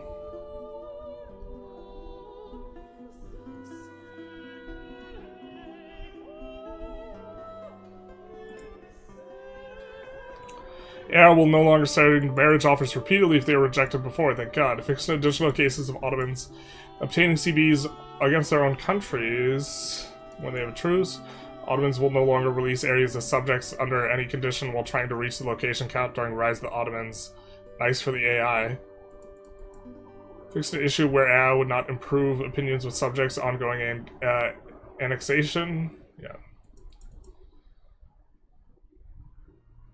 Fixed an issue where AI would release ongoing colonial charters as subjects, resulting in fractured subject border. We've seen some of that. AI subjects will no longer release land with zero proximity to subjects, causing a subsequent chain of subjects. Womp womp. But giving your subjects is like a really strong strategy. Whoa! Thank you so very much. Blim Blam Blum. Thank you so very much for the 5 gifted memberships. Much appreciated, my guy. Thank you, thank you. Good night, Alia. Have a good one. Oh, it's late for you. It's like 1 AM there, 1:30.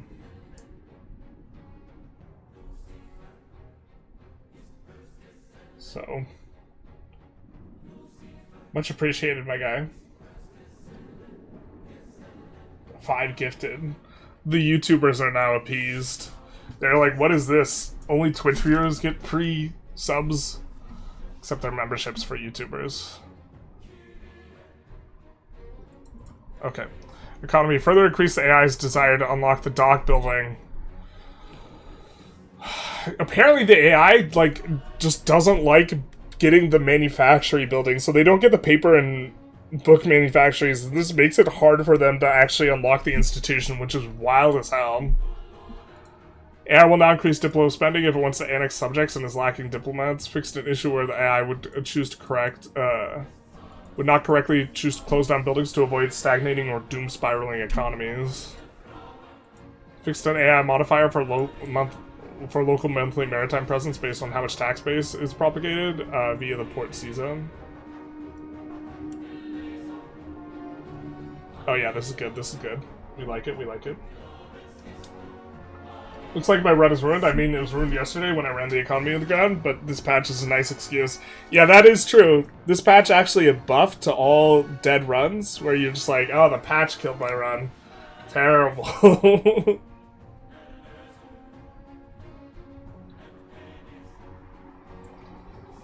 I mean, if I'm getting into manual trade, is there ever a good reason to not use all the trade capacity? Yeah, sometimes trade can have negative value. If you're doing all manual, just a rule of thumb, well, if you're really doing it manual, then you want to, like, actually... I don't want to explain all the math behind it, but the higher the price of the good, the bigger a margin you need in order for the route to actually be earning you more money. So, like, like a 1 ducat trade on sturdy grains that have a half ducat price is going to be really good, but like a 1.5 ducat trade on fine cloth that has a price of 3 is going to be bad. And so if you're going to micro your brains out, which, I mean, you can, you would want to play around that. But it's kind of complicated. Are you drinking gasoline? No. It's not gasoline.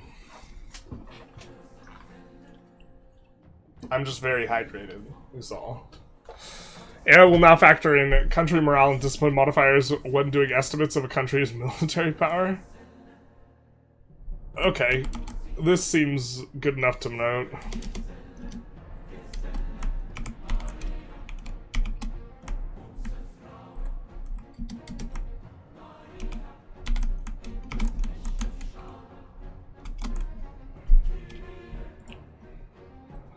Less willing to stack countries far away from their capital. A bit less scared of declaring war when they have a lot of antagonism. Better at raising levies when a war breaks out. Oh, this is so good. The AI used to be highly cheesable here on this. Hey, Samuel, thank you for the 7 Canadian. More or less markets now, like owning both Stockholm and Lund situation. Thank you for the Q&As. More or less markets now. The problem... It's a hard... I'm not sure that it changes the number of markets you want.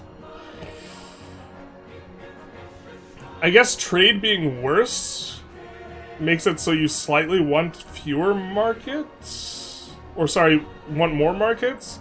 Because that makes production better, and production benefits more from having higher market access than trade does, but I think in general it's kind of close to the same. You see Playmaker's World Conquest? Yeah, I was stopping in when he was streaming it. Here and there. For like a minute or two, just to like check progress. And then I saw the finished screenshots. Very nice. I mean, I think like no, I mean, I think he's the only one like even remotely close to like pushing that.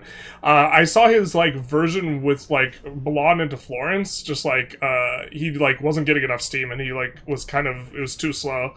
And I think the most important thing is like less about stacking these war score reduction modifiers and more about eating the people who are going to have a really big flat war score cost early, because a lot of it scales with like pop and tax base and this type of stuff. So I think just eating China early is more important, because if China's eco scales up too much, and so if the Timurids into HRE run didn't work, I was thinking of trying to do a world conquest if he couldn't succeed with that run, but he succeeded. I had a different plan. My plan was probably worse than the Timurids one, though. I was gonna, as Korea, annex China in the first 50 years and then try and go from there. But perhaps the EU5 be forced to go Vic-free route for a trade system. I don't think you can. I think that EU5 has to stay regional, and Vic-3 is like global.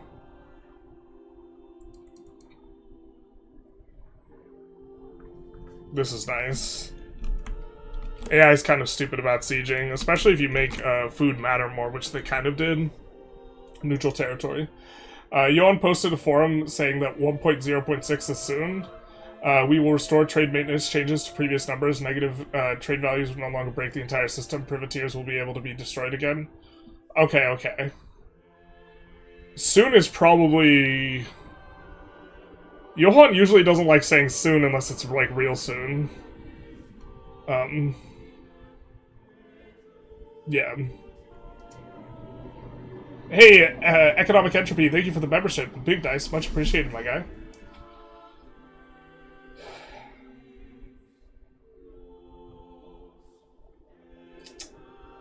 Yuan has been beaten down by AR. He could never stick to his guns, says Chasm. I don't know if I agree with that. He's very receptive to input, though. I think generally it's good. I think sometimes he changes his mind a little bit too easily. But to be fair, I think his accepting feedback is good when I'm the one giving feedback, and I think it's bad when it's someone who disagrees with me is giving feedback. Is like emotionally how I look at it, and so I think I have a significant bias in this evaluation. What do you do with unprofitable buildings? Close or demolish? Close unless you're like over building cap. Trading's getting fixed. Hotfix in. Well, it'll take a while to compile the new build. So like even if they identified it just now, it would probably be tomorrow. If that's the only things they fix, which maybe they do. Wowza! Holy shit! Wait, what? Jesus! Thank you so very much, Economic Entropy, for the 50 memberships. Holy shit! That's gonna that's gonna flood the chat. Holy shit! Jesus! Thank you so much. That's a lot. I think that's the most gifted anything I've gotten by like a factor of 5. Thank you so much. Much appreciated, my guy.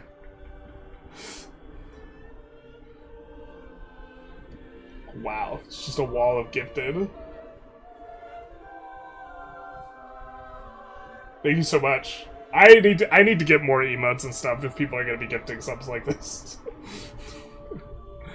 What the hell is a gifted membership? It means you can use the custom emotes in the YouTubes. Hopefully it's not bait. I don't think this can be a bait.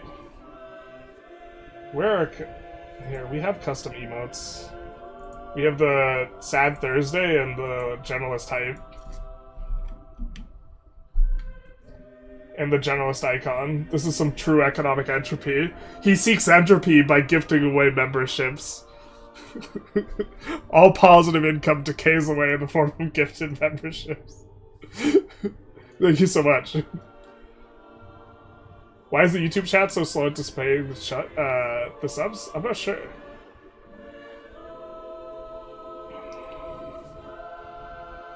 See, did we miss a message from Economic Entropy?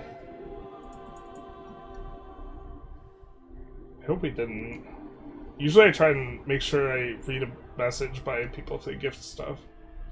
Because the gifted stuff doesn't accompany like a message that they do, so if they do a message in chat and then I like miss it, because it just got flooded by a bunch of gifted memberships. I don't think I missed anything.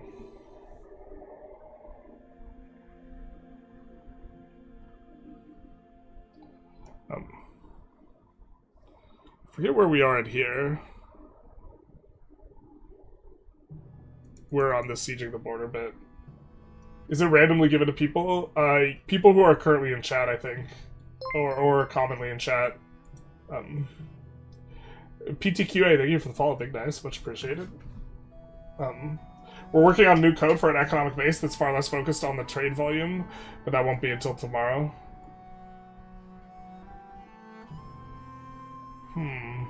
Interesting. They are reverting the trade maintenance? Oh, I think trade maintenance should be high. Like, should be a thing. They just like... Oh, whatever. Okay, fine. Fair enough. That actually does sound like they're just reverting it a little bit. Star Hunter, thank you for the follow. I absolutely think... I mean, maybe they're making it 5x instead of 10x or something. I don't know. I think trade maintenance should be, like, a substantive thing. Fixed an issue where AI would not correctly use mixed fleets of levy and regular transport. Oh my god. Oh wait, due to miscalculating the need to repairs. I think that this makes it so they're more likely to use, like, combined fleets, and AI is really good at punting fleets right now, or on a previous version. Alfby, thank you for the follow. Oh, Star Hunter, thank you for the sub. Big nice, much appreciated, my guy.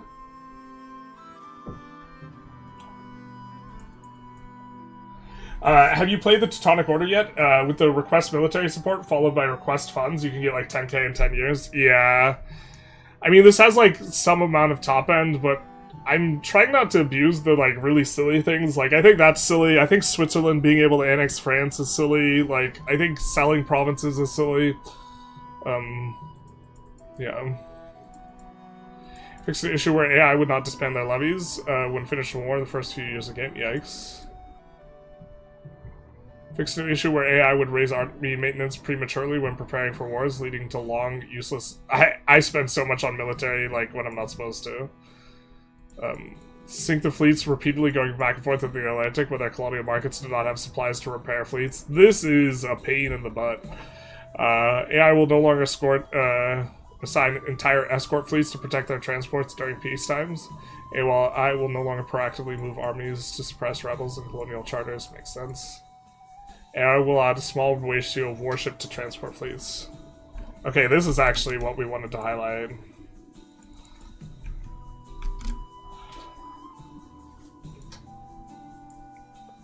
Fixed an issue where they'd probably reassign fleets assigned to increase maritime presence in a region that had maximum. Yikes. Okay.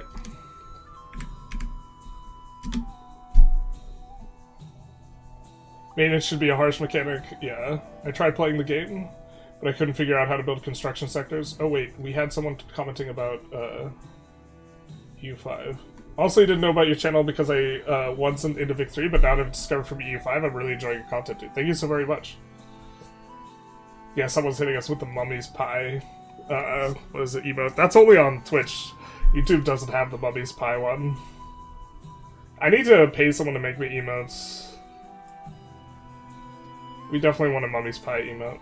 Is Timur silly? Kind of. I mean, the problem is if you want Timur to do certain things when controlled by an AI, it's going to be absurd when controlled by a player.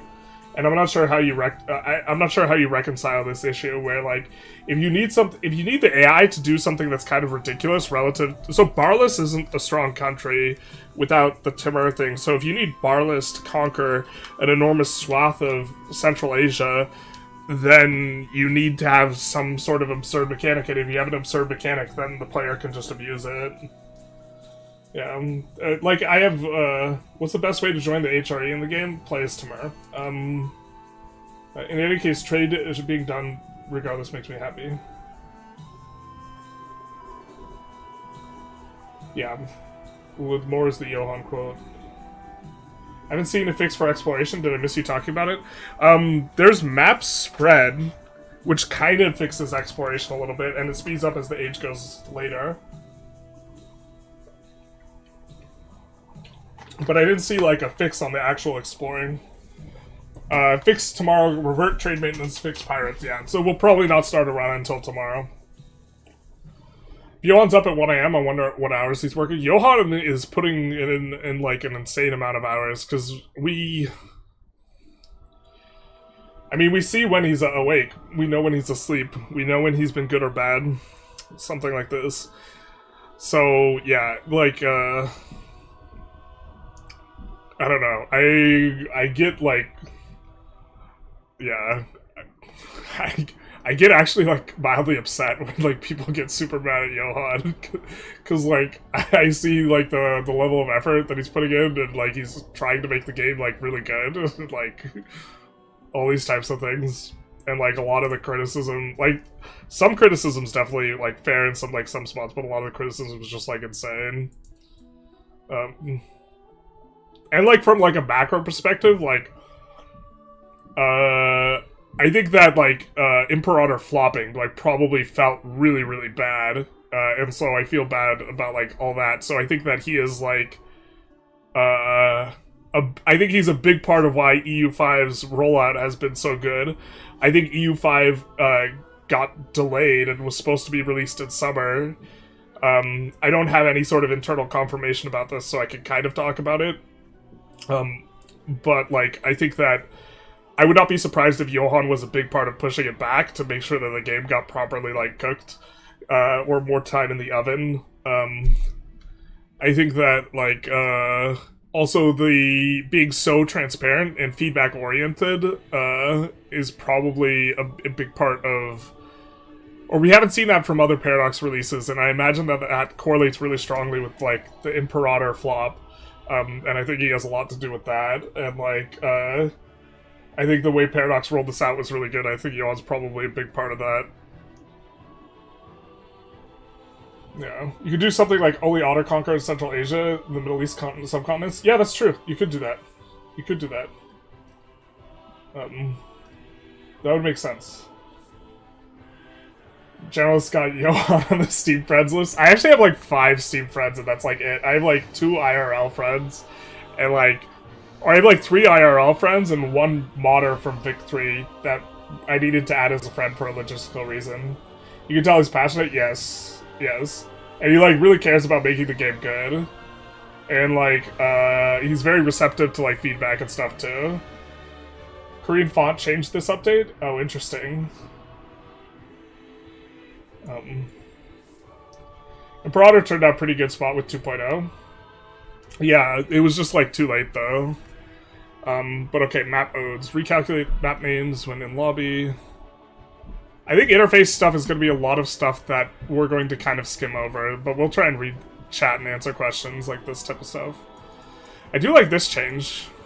Devastated locations load is kind of nice. The cabinet action, it's like a pain in the ass to micro, but the cabinet action to increase prosperity when it's negative is actually just turbo giga strong. They're pushing so many fixes, putting in great work. EU5 is a beast. It'll take some time to tune it. Yeah, but like even then, like I think it like released in a state where it's like fun and not like frustrating, you know. Probably wouldn't be, wasn't hard to convince an exec to push it back after extremely wonky rollouts. I don't know. The exec is under incredible pressure to make quarterlies. And even if you release something with a wonky rollout, it's still good for your quarterly. Like, and the people who are shareholders are really, like, operating from that perspective. Like a minimum stockpile.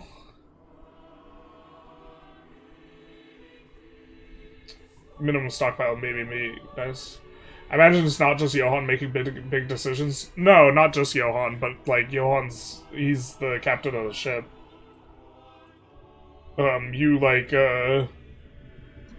Yeah. Also, a lot of stuff has been done differently with this title than previous rollouts, where previous rollouts have just generally been similar.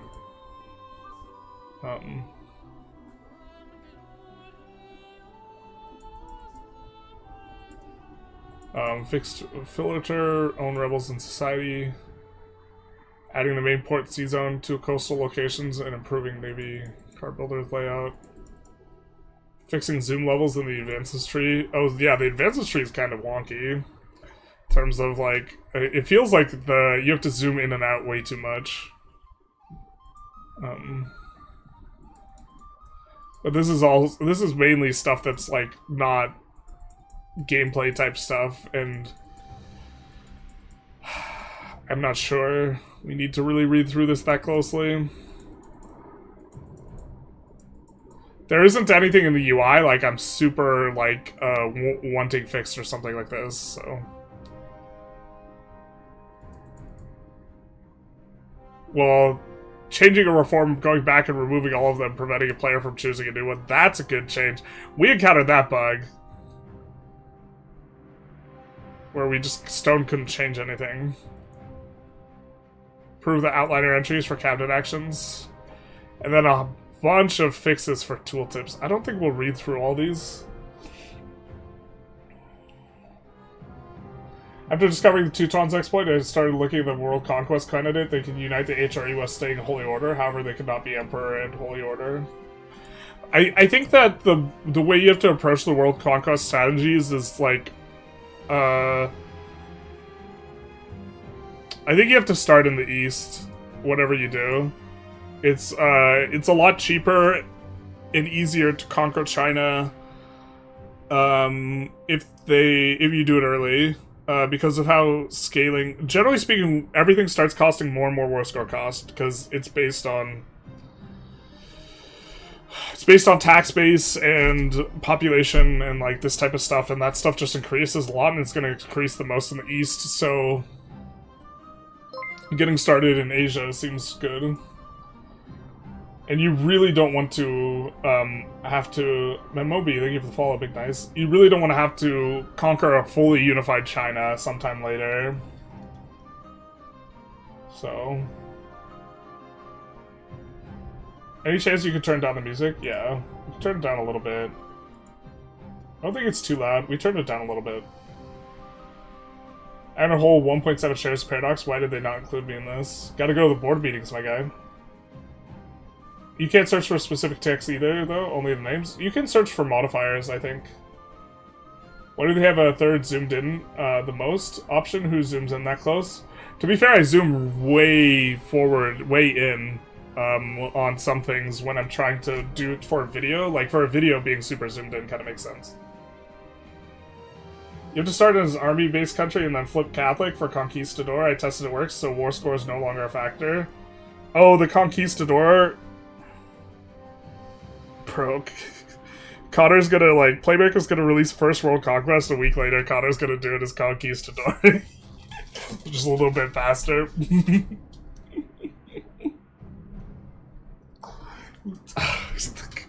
Being able to do it as Conquistador is just real silly, but...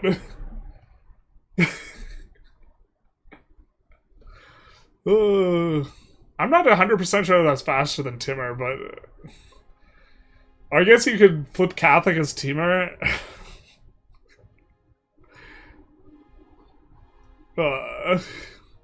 Fix the tooltip for the non-standing army and navy. Pop names. Cabinet card modifiers get recalculated immediately, not monthly. Yeah, I don't think this is gameplay stuff. This is all just UI stuff, so... I don't think we're going to... This is nice. This is nice, but I don't think it's worth highlighting in a video, so we'll not, like, kind of, show it too closely.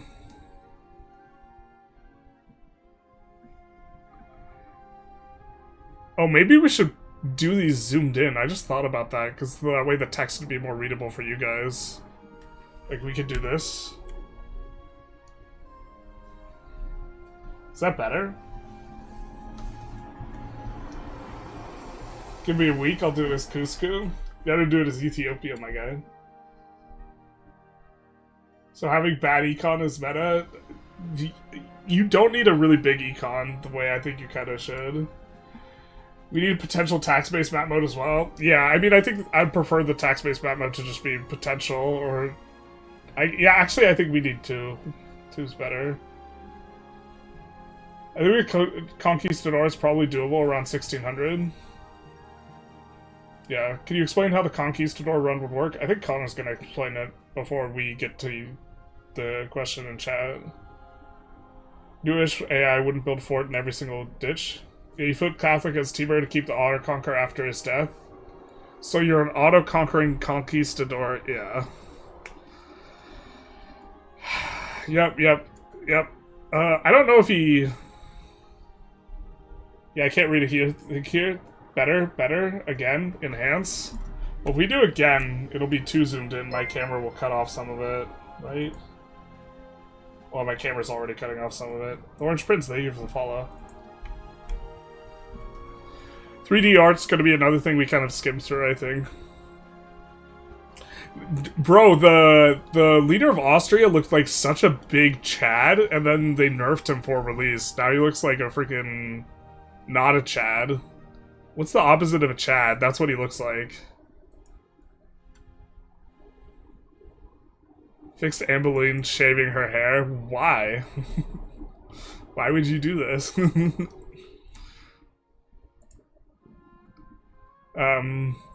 Deleted maps on sea and fixed flat peaks. Makes sense. Deleted buffalo from South America. Removed duplicated schematic stuff. Fixed a lion on platypus on the map animal.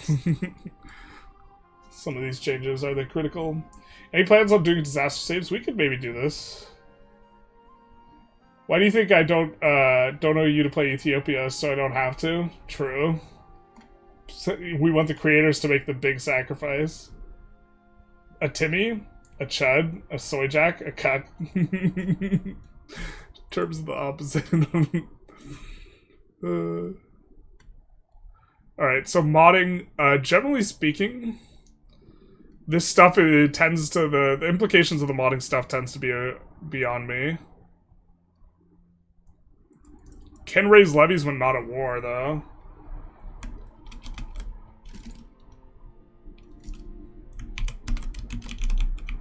I think that that's actually significant. I guess maybe I don't know too much because I'm not into modding, but... Oh no, what have we done? We pasted it with the formatting, no! Added the on-character estate change. Yeah, it looks like they added some stuff. Devs lurking in chat see the cheese so they can nerf it. I feel like everything I play just gets nerfed, to be honest. I feel watched. I don't know how I feel about it. Actually, I know how I feel about it. I feel watched. Like, I was going on about Merchant Republics being so good, and then Merchant Republics lose the free reform slot, and I was like, Jesus. And then, like, Merchant Republics, you used to be able to build any overseas building, including just, like, production buildings in your subjects, and then you would just, like, right before you annex your subject, you just queue up, like, 300 buildings for 2 ducats, and then you'd annex them, and the queue would also get annexed, so you still have the queue.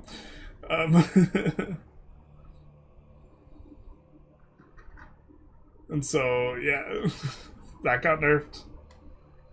When will we get a Goryo video on YouTube? I was thinking of doing that as my next run start, especially because I accidentally deleted like a few days worth of work of Molly videos. I was really kind of sad about that.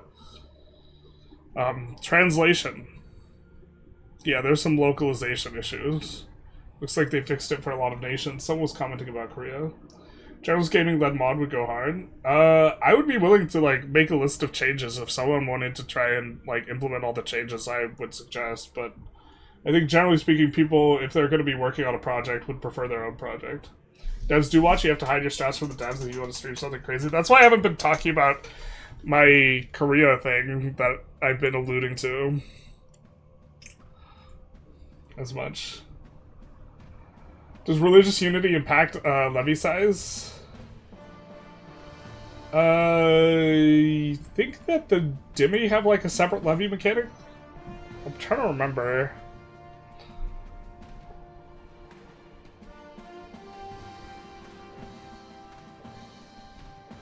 In a game with Bohemia is highly centralized with 7 million pop but only 25 levies, I assume satisfaction of these. I'm not sure. I wouldn't be surprised if it affected your clergy levies, but they're actually rolling back clergy levies. So I don't know. Johan's in the walls, basically. Hey, Starling, thank you for the membership. Much appreciated, my guy. Big nice. Merchant Republic still feels really good. Yeah, I think not being able to... my biggest wish for being monarchy is, like...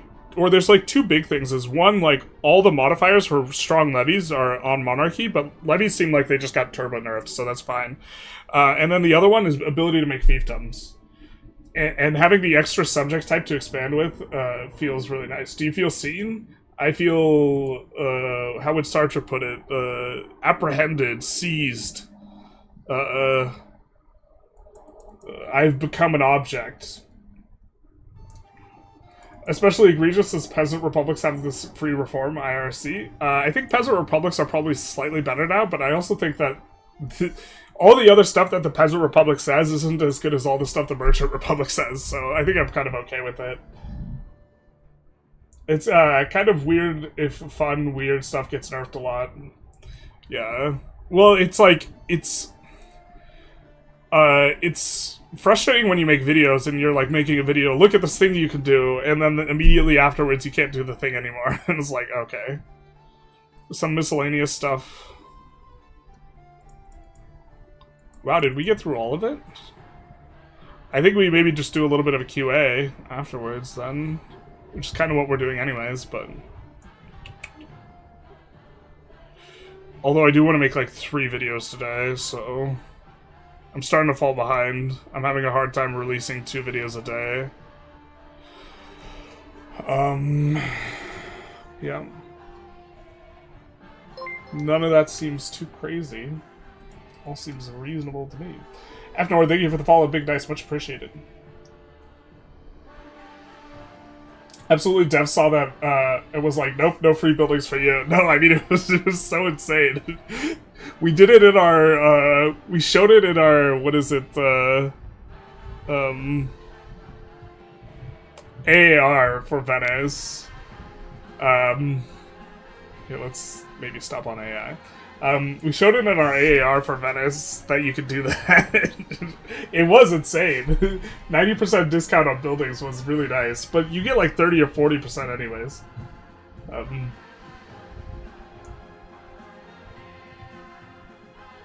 If something gets nerfed because of you, it would get nerfed at some point, always. No reason to feel bad. But it's...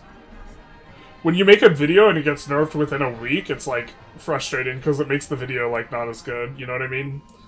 Like, I remember for Vic 3, I was like, they hadn't touched bankruptcy for forever. And then I make a video, it's like, hey, actually just intentionally going bankrupt is, like, giga cracked.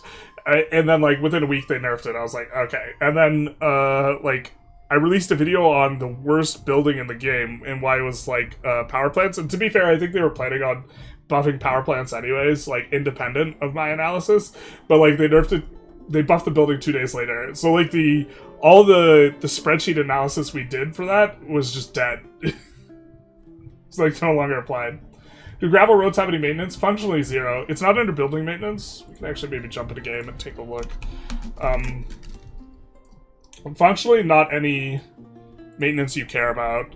It applies maintenance in the market.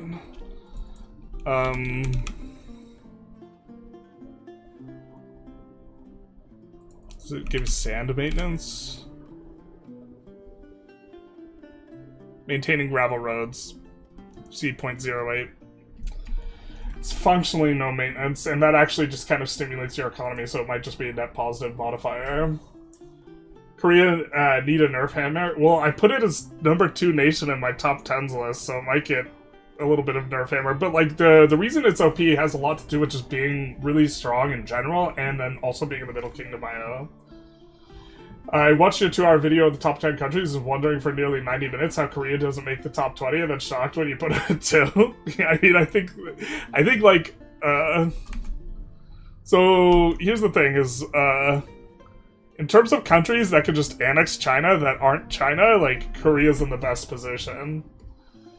And so, I guess, Barless is maybe in the best position, but we also put Barless in the honorable mention and just said it was, like, inappropriate to rank them using our system. Sounds more like Foucault than Sartre. The gaze was, like, I don't know about that. The gaze and, like, the apprehended, like, language and, like, kind of thing was more Sartre. I remember, like, him talking about, like, walking in a park, and if you're walking in a park by yourself, you exist for yourself, and, like, you're focused on the experience of walking in the park, but once you see someone seeing you, you're apprehended by their gaze, and your attention turns inward, and you become aware of yourself, and you exist not just as a subject, but also as an object. Like, that type of analysis, if I recall correctly, that was Sartre. But it's been a while. Have you seen the student's video about rural settlements being better than city settlements for making money? Yeah, I think that's... I haven't seen the video. Someone described it to me. Maybe they described it poorly. Maybe I'm missing something. I think that's probably not correct. Hey, Corbin, thank you for the raid. Much appreciated, my guy. We're kind of in QA mode now. Q&A mode. Talking through some stuff. We were looking at the patch. Welcome, welcome. How are you doing? I assume you were playing a little bit of EU5, but maybe not. How do we see what you were playing? We do a shout out?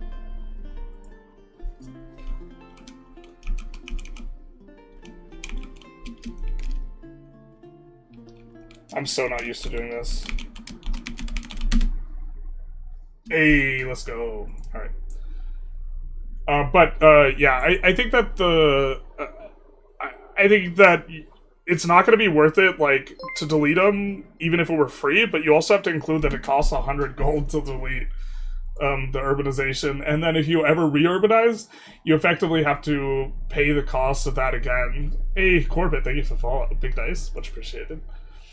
And so at that point, I think it's like I mean, does he have some sort of like mathematical analysis of it, or is it just vibes? Peasant Republic gives pretty much 10% production efficiency, not as good as 25% trade income, I think. Yeah, 2 videos a day for EU5 is insane. I mean, I'm currently doing about 2.5 if you include streams. Why not just edit game file to revert trade maintenance change and manually start a run? I mean, I guess I could do that. But the problem is I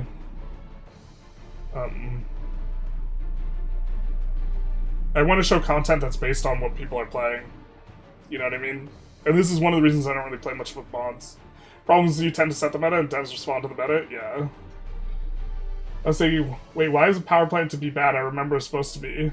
Why is the power plant not as bad as I remember it's supposed to be? Yeah, because they buffed it 2 days later.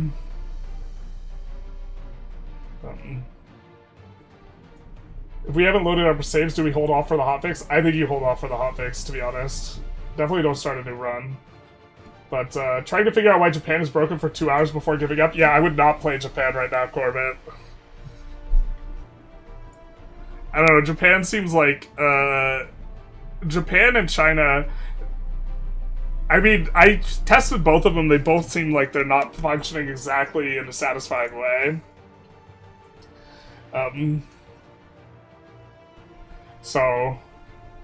Japan especially, actually my least fun experience was playing the Shogunate.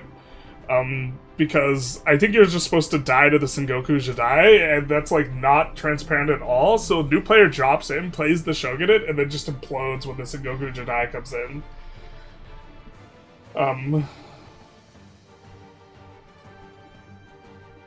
Some bankruptcy happens due to estates get their income based on government control. What's stupid? I never had the same bankruptcy happen to me. States should get 0 money for control, but it just can't be taxed.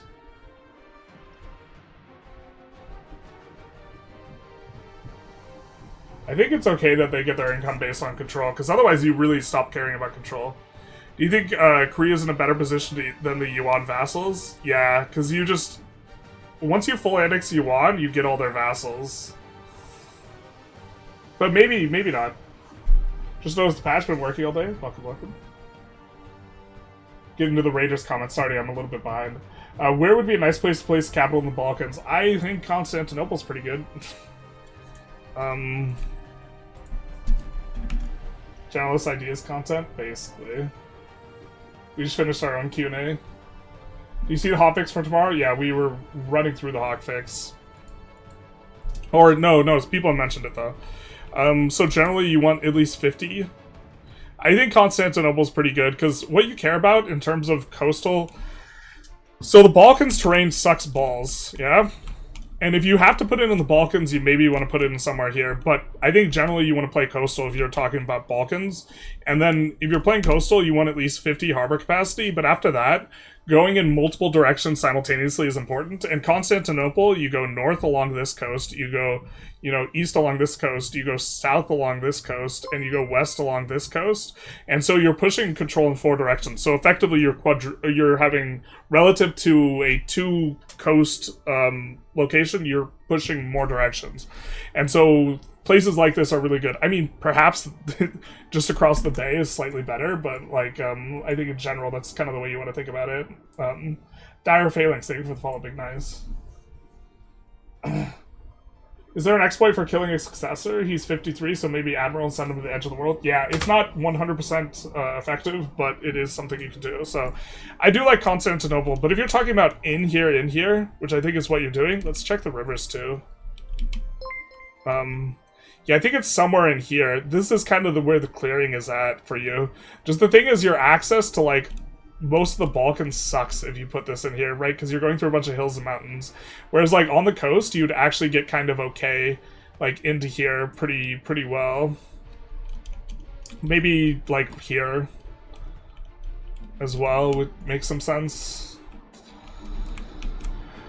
I don't know if there are any crazy provinces. I don't think there are, but I haven't checked this too closely.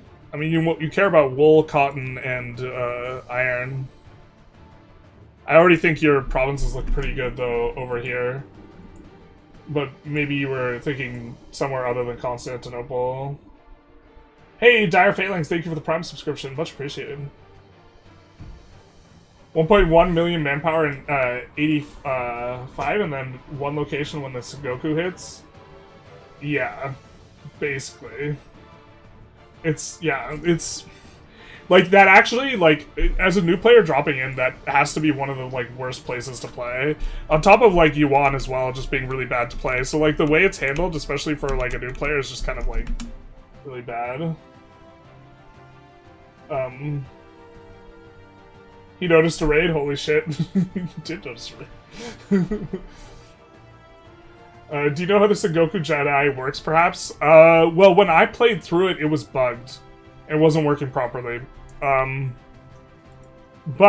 I think when you play Japan, you're not supposed to play as the Shogunate. I think you're supposed to play as one of the daimyo, and the daimyo just have some wonky gameplay patterns. But I think, are they a building-based country? Yeah, so you're supposed to select one of these dudes. And then you're supposed to duke it out. But then you have, like, this weird waiting period where you're waiting for the first 60 years of the game, which is one of the problems with Yuan as well. You're, like, waiting to have the Chinese Rebellion, or the Red Turban Rebellion, and it just feels kind of bad. Or played KO. Or Ko, the... Oh, is this a daimyo?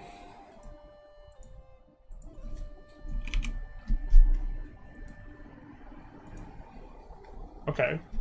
I know one of these has, like, better stuff than the others. Like, one of these has, like, content. Like, Mori has a bunch of, like, random stuff. I'm not saying it's Mori that's really good, but, like, some of these guys have content. And, like, some of the content is a little unbalanced, from what I recall. But, like, yeah, the people are asking where's the China content, where's the Japan content. It's like a lot of it is that the stuff is like kind of frustrating and opaque. You have to like probably specialize in it to like make it. You try freeing the slaves cheese that Lemon Cake made a video on. 3.5 million pops to the capital within the first 10 games of the year has been absurd. I've not tried that. That is cute though. Seems vibes to me. In terms of the students, like, rural only. I mean, it seems like a really good, like, YouTube video. Like, from a YouTube video perspective, I went all rural. It's like, if it's exploratory, I like it. If he's saying that it's meta, I think I don't agree. 1.15 push to naval from ruler heirs, so nice to get harbor administration quicker. Yeah, it would be nice if, like, your pushes that you got from Parliament were 0.5, or were 5 instead of 2. Like, land gets 5. Power plants are still garbage until they get rid of local goods. Yeah, I mean, I'm not thrilled with them, but they're not just, like, comically bad.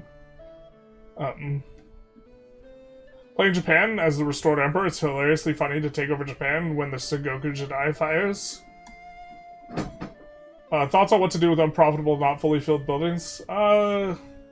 Subsidize them if you really want the output goods. Like, usually I subsidize lumber mills and masonry, just because I want the output goods. Otherwise, just kind of leave them alone. It's weird that their wealth disappears if there's no crown control in the area. The thing is you would really not care about having low control areas if the estate's got money there. And so I don't think, as an overall macro type of thing, where you are really caring about control, generally speaking, for the game, you kind of wouldn't care if you could just make your estate's money there instead. And so it forces you to do this. Is Korea strong when you play it with, say, automated trade? I'm not interested in learning... Yeah, Korea's just always strong. You just, like, if you want to know when Korea is strong, what you do is you look in the upper left-hand corner, and you look and see if you're playing Korea, because it's not strong when you're not playing it, right? And then here we could show a little bit more. You look, you're like, okay, I'm playing Korea, and then you hold your finger to your neck, and you check and see if you have a pulse, and if yes, then Korea's going to be strong.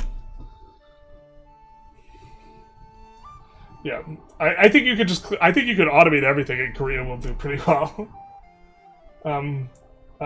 Gallipoli might be slightly better than Constantinople late game. This might be true. You don't need to be. You don't need the. As you get later and later, you don't need as much harbor capacity to be getting the free disembark. You want to make sure you have the free disembark, but you don't need as much. Can you do opening moves for Brandenburg? It's hard, but it's fun to overcome it. Maybe. We've done Brandenburg. For everything we did at opening moves on, we've played it at least once, and we've played Brandenburg, but we played Brandenburg when it was, like, bugged out, and now it's not bugged out, so I don't know. Or it has, like, a significant issue. I don't know if my game's bricked, but my armies are, like, stack wiping everything. They made levies worse. Advances from capital locations should really show in content. I know. Like, the sub-Saharan tech tree is so good. And it doesn't show. Have you played through the Hussite Wars as Boho? No. But every single sub-Saharan African nation gets a mini tech tree in the first age that's just absolutely cracked. And you don't see this. You don't see this unless you're playing.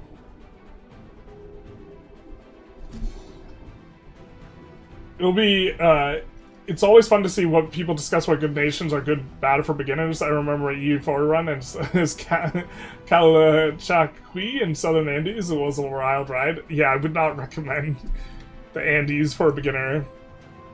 I would generally not recommend Japan or China to be a beginner for EU5. Does the institution spread not make Korea painful? You can catch up. It's painful, but you can catch up. It's kind of not a big deal. It feels bad, but it's like, you don't care. Are professional armies worth going for early now? They might be. It's interesting, during different cycles of development, different things have been like the case. Also, Korea, it's really nice that they have meritocracy to research stuff early. They get meritocracy early, so they're not like, they don't feel as bricked as they look. But, wow. The zoom levels feel a lot snappier. I mean, this was a UI change that was made. But professional armies used to be absolutely cracked.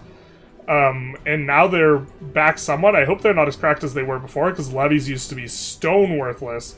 But yeah, professional army rush is going to be a lot better now. Before, you used to, like, just not care about professional armies at all. Where's our manpower building? Wait, what? Where's the manpower building in the tree? Dog. What? Am I blind? Oh, it's here. Okay.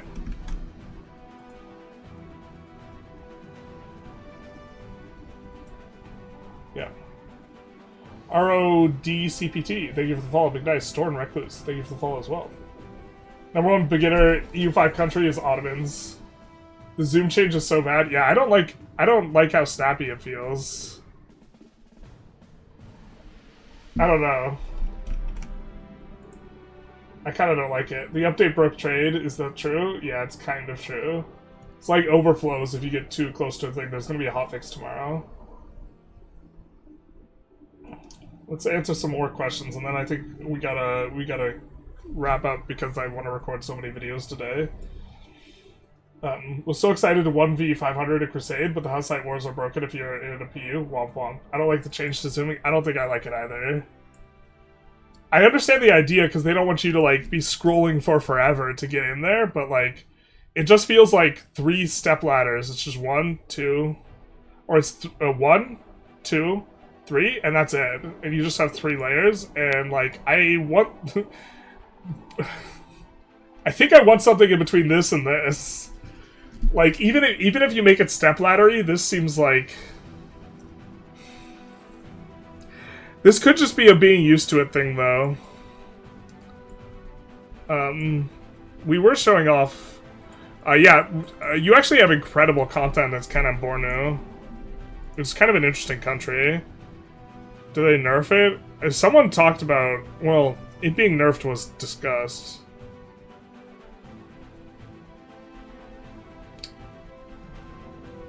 Thanks. You don't like the monthly legitimacy negative. Council of 10 heads particularly bad. Max RGO size great. Serfdom economy, bro. Now that's a privilege. So good. In Holiday video, you don't cover how Den Haag is below dev to be able to build a hospital. So I was wondering, is the only way to get it to 20 dev in time through the cabinet action? I suppose, maybe? You could also roll events. Did I build a hospital in Den Haag? They might have changed the requirements between when I recorded and release patch. The tree should just have a different tab for each institution, maybe. I have a union that's bugged because it doesn't show in the subject panel. How can I break the relationship? Changing your succession law so it's different than theirs, and then having the ruler die will do it. I think there's a way to do it via war, but I can't remember. Did they actually do something with the peasants craving rice? Yes. Or they said they did. Were for me testing walking some levies into enemy army to test. I didn't have some auto-win cheat or unlock something. Yeah, the levies did poorly against the levies. There is no combat anymore, it's just marching your professional army into levies and seeing them disappear entirely. I have a KDA of like 42 to 250,000 and 48 of those were walking. Oh, just insta-stack wiping? Maybe this is too big an adjustment then. That was made. Oh, Dodu, thank you for the follow, Big Nice. Brand new to EU5 because I never played EU4. What's the first aspect of the game I should actually focus on learning? Control. Control is super important. Focus on infrastructure. And, like, learning that. You can, like, the wars you can kind of, like, are a little bit self-explanatory. But the thing that, like, is really, really important...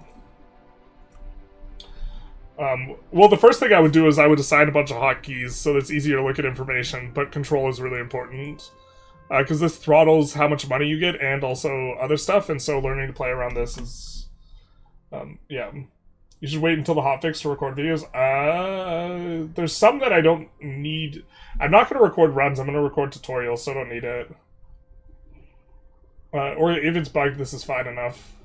But, I'm assuming you have some, Antonio, I'm assuming you have some grand strategy game experience, but, playing around this and learning that this is really, really important is, like, one of the most critical things that isn't, apparently straightforward just by kind of, like, intuition. Control is really, really, really important. What happened to trade? Apparently there's, like, an overflow issue, where if you have, like, net negative trade, it, like, overflows to big positive. How's inland exploration still bugged? I don't know, you gotta steal maps. I think the game is calculating how much you make from trade wrong, so it increases your cost of court way more than it should based on your trade income. That's a separate thing. That's a design issue that people on the forums are really up in arms about and disagreeing with. But there's, like, actually a bug now. Not like people think that... so what he's talking about is that the economic base, which scales cost of court and all this, is based... Or this is based on the economic base. And the amount of... the amount that trade contributes to the economic base isn't based on how much money the trades makes. Instead, it's based on the price of the goods. And so when we buy this glass that is sold from London, when we take a look, let's look at some of the trade routes. This glass, it's making 1.5 ducats per trade. But what is actually the case is that it is going to, per trade capacity, it's actually based on how much we're buying the glass for. So it's contributing to the tax base this, not this. And so when your profit margins get squeezed really tight, it makes it so that trade puts you underwater even though it looks like it's profitable. Yeah. You're playing Italy, once you've consolidated a lot of the peninsula, should you push a capital coastal to push naval? Absolutely. Also, even before you consolidated Italy, yeah. I guess it depends what you mean by a lot of Italy, but for in terms of shape, Italy has most of it bordering the coast, so even if you only have a third of Italy, going naval is going to be better. It's based off the buy price if you were to export, not the sell price of the export. It's based on the price in the outgoing market. Did I say it funny? It's based on what it is in the outgoing market, which here is going to be the cold market, and it's going to be based on this. We hovered the right thing. If we misspoke, we misspoke. That's my bad. Do you agree with the forums that it's better to just close down marketplaces than let it inflate the economic base? No, because they're over-exaggerating. The truth is that the runs and games they're looking at, the trade is overbuilt, and you definitely want less trade, but it's not the case that you want zero trade. Like, it's that it's overexpanded, but you don't want to have zero trade. It's somewhere between zero trade and where they have the trade that's ideal. Especially because they complain about the fine cloth, you know, like having a sell price of 3 ducats or whatever, and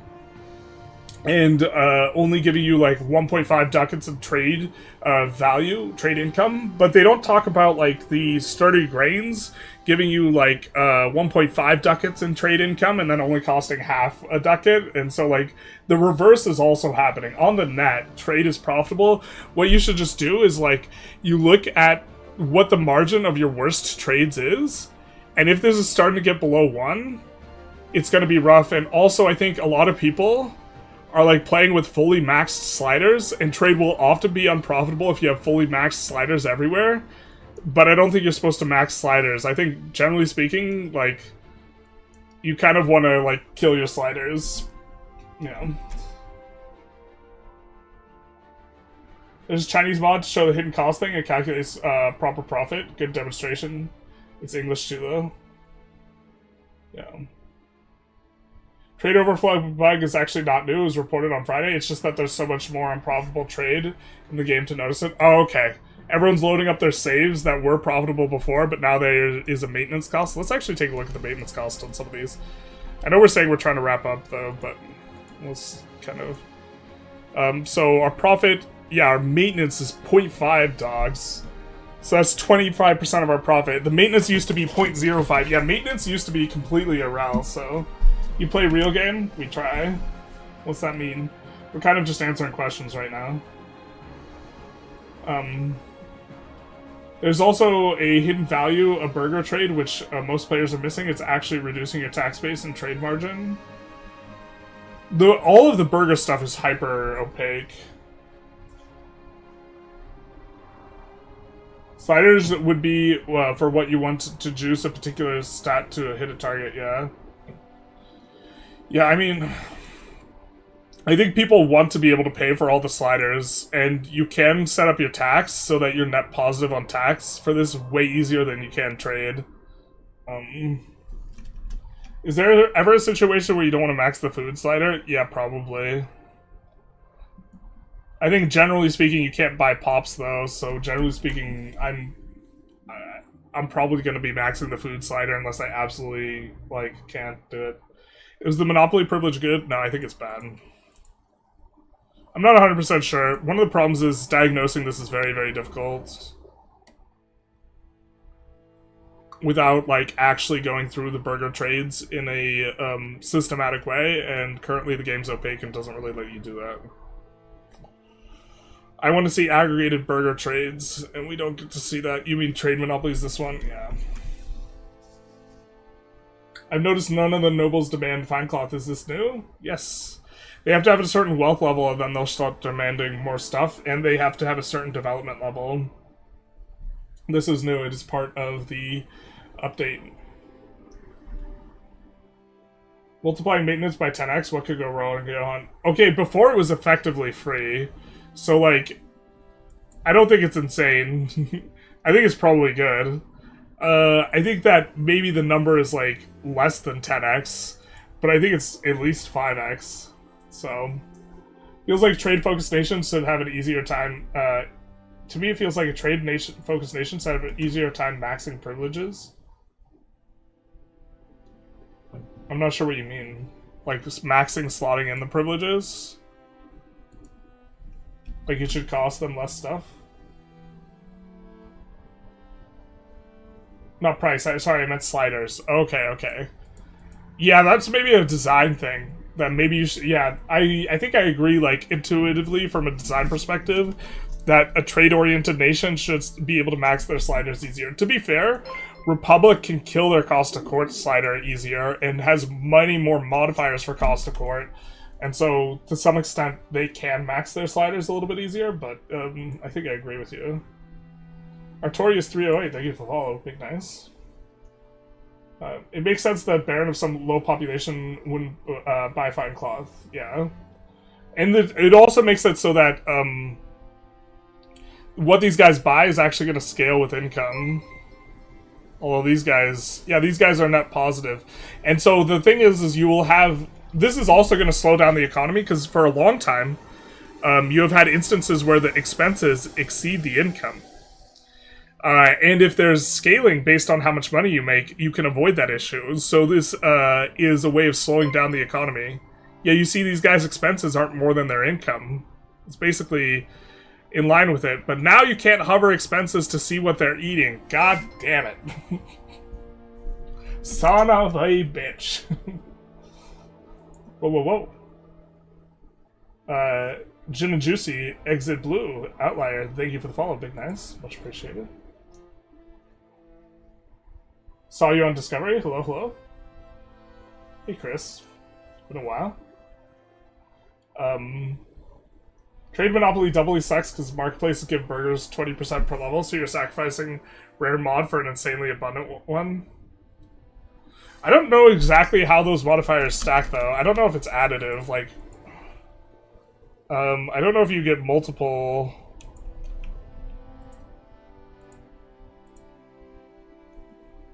Like, if you build multiple marketplaces... Do you get more and more of this modifier, or is it just for the first one? Oh, no, wait. You get, like, a flat... Burger trades work differently. They work weird. You get, like, a flat amount of... like burger trades based on like development, I think, or tax based or something like this, and it's just like I think it does stack, but it's like a weird modifier. Is flipping Protestant strictly better than staying Catholic right now? I wouldn't say strictly, but I would say almost categorically. It's not strictly better because it's not like strictly better is when you are better in all the exact same ways, I feel like. Whereas, like, categorically better is just, in all situations, it's better to swap. But some of the things that Catholic's giving you are, like, the bigger tech tree, and you don't have the tech tree plus just more when you split Protestant. You actually have, like, only 3 techs. I wonder if at some point you could teach real econ? I mean, I almost have an associate's degree in it. I just would have to do business calc. Johan just posted on the forums he's going to revert the trade maintenance change tonight. Hopefully not to 0. I hope he just, like, makes it lower and not, like... Trade maintenance shouldn't be virtually free. It's, like, virtually free right now. I don't like it.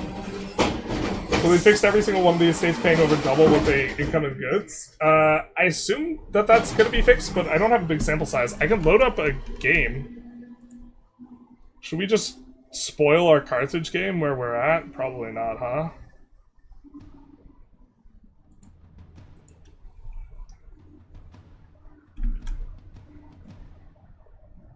Apparently trade is much less profitable due to scaling expenses. Yeah.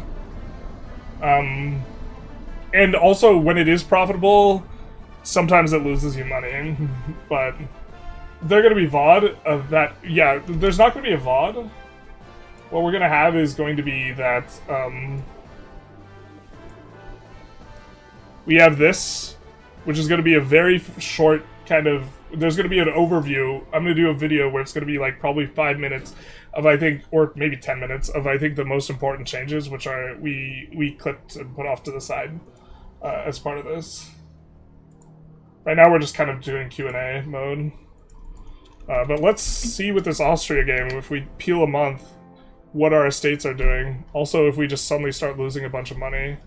Did we lose money when we unpaused? We're not making a lot through trade.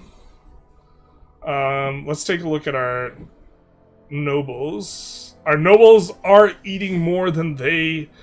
to be fair, this might require a fresh save, so maybe this doesn't apply, but our nobles are still eating more than they make.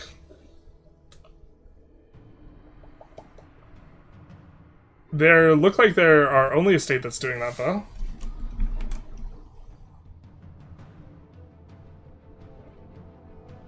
Any advice on the export policies in the Andes? I don't know if you can't range anyone else, then I suppose you would just use the export gold policy that gets you more minting.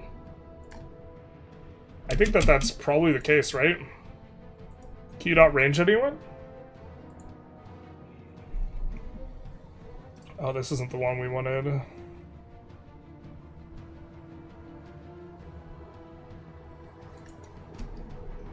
Yeah, I think you just want income from minting if you can't export at all. Trust in Johan, Johan delivers. Yeah, I mean, maybe it'll be part of the bigger trade. The thing is, though, the modifier shouldn't be stone dead.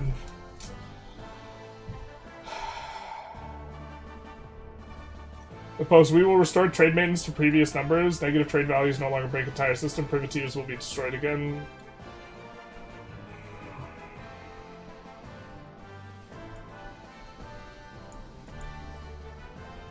I don't know, man.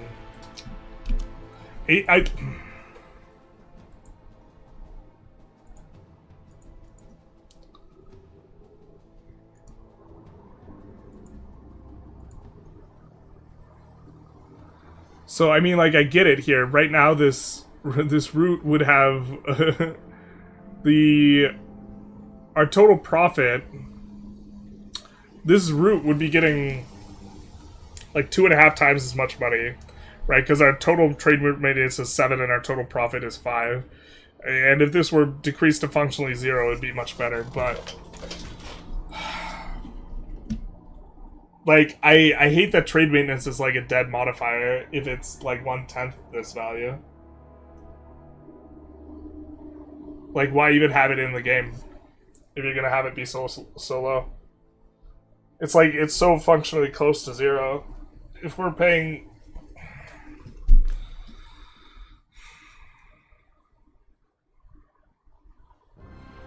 Like, I understand it, like, not being half the profit, but, like, I don't know. I don't think I like that. I don't think there's too much more I can say about it. We'll deploy 1.6.6 update as quick as humanly possible. We restore trade maintenance, changes, privateers, yeah. Working on new code for an economic base that's less focused on trade volume, but that won't be ready for tomorrow. Okay. So this is a short term. He's trying not to brick people save, and he has something else in mind, which I'm completely fine with. I think that trade maintenance should have a thing. Boston techs are really good though. 10% morale and 5% tax efficiency. Oh, I agree, Connor. I agree. It's just also, like, if someone uses the phrase strictly better, I wouldn't correct them, but I was asked if I thought it was strictly better, and that's not the way I would describe it if I was saying it. I would just say that it's hard to imagine a scenario where it's not better, but, like, strictly to me implies it does the exact same thing, but better, whereas always better doesn't imply that it's doing the same thing, and it's just better. That's just me being, like, a nit with language, and, like, I probably should have just said, yeah, it's strictly better. That actually would have been better. In response to that question, that's what I should have said. I'm just being, like, overly analytical about the thing, and, like, not actually answering the question and being useful. That's why nobles need to sell their castles to Russian oligarchs, clearly. I would love... I would love if the nobles, like, whatever margin they have that they're not paying, if they just, like, stole this from the peasants. I think that'd be sweet.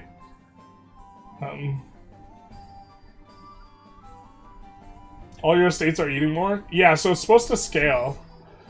So, like, if your burgers and... If your guys are making very little, they're supposed to eat less, and if they're making a lot, they're supposed to make more. Get in the Chinese-English profit trade GUI mode. You'll see how bad it is right now. They should just add UI stuff to show the real profit. Oh, you know what? You're right. Because of, no, I understand you. Because this trade is making 0.38, which is also just like an unacceptable amount considering the price that it's probably leaving the market at.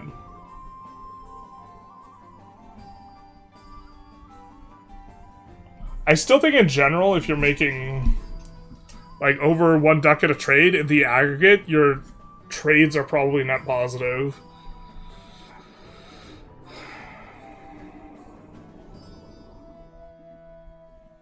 But we're sending like 4 of these, and it's a little, the cost per one of these goods is like a little over 1, and we're only getting in terms of income, or sorry, the cost of these is a little bit over 2. So we're getting 0.38 in income, but it's adding 2 to the economic base.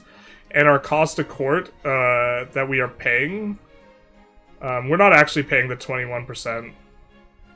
Oh, we're barely paying anything.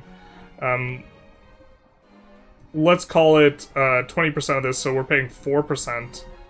And then for Diplo spend, we'll call that half. So we'll say our total slider expenditure is 9% plus this.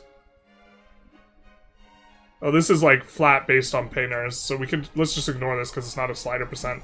So we have a slider income or a slider expense of 9% of the economic base, and we're adding 2 ducats to the economic base with that trade that we were looking at, this one here.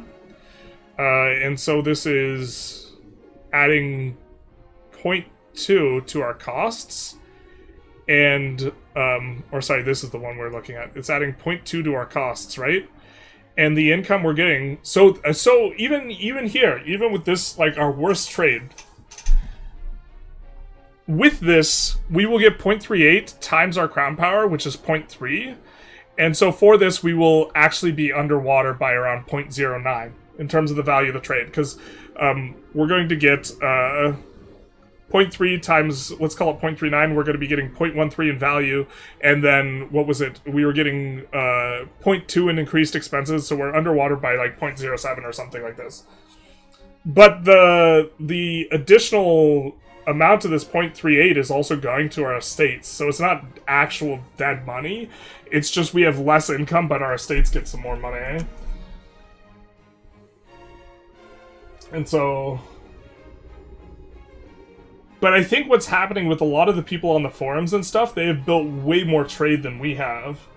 And if they have a tons of these trades that are like underwater, because this trade's like underwater, then things are going to be really rough. But also, to be fair, the jewelry calculation is probably going to be worse. Because yeah, look, the price of jewelry is 3, instead of the price of this being like 2. But even then, like, I don't know, it doesn't seem so apocalyptically bad. It's just we're underwater on it. But it's also we're underwater on our worst trade. Like, it's maybe not so bad. The thing is, we're also going to be underwater. Bullerong, thank you for the follow, Big Nice. We're also going to be underwater on a lot of our... What is it? Our silver trade. Our silver trade, this trade probably really kicks us in the nuts, actually. So, this, we're... Like, it's 6 ducats or something that it's adding to the economic base. And we're only making 1.4. So this one we're actually probably getting just absolutely crushed.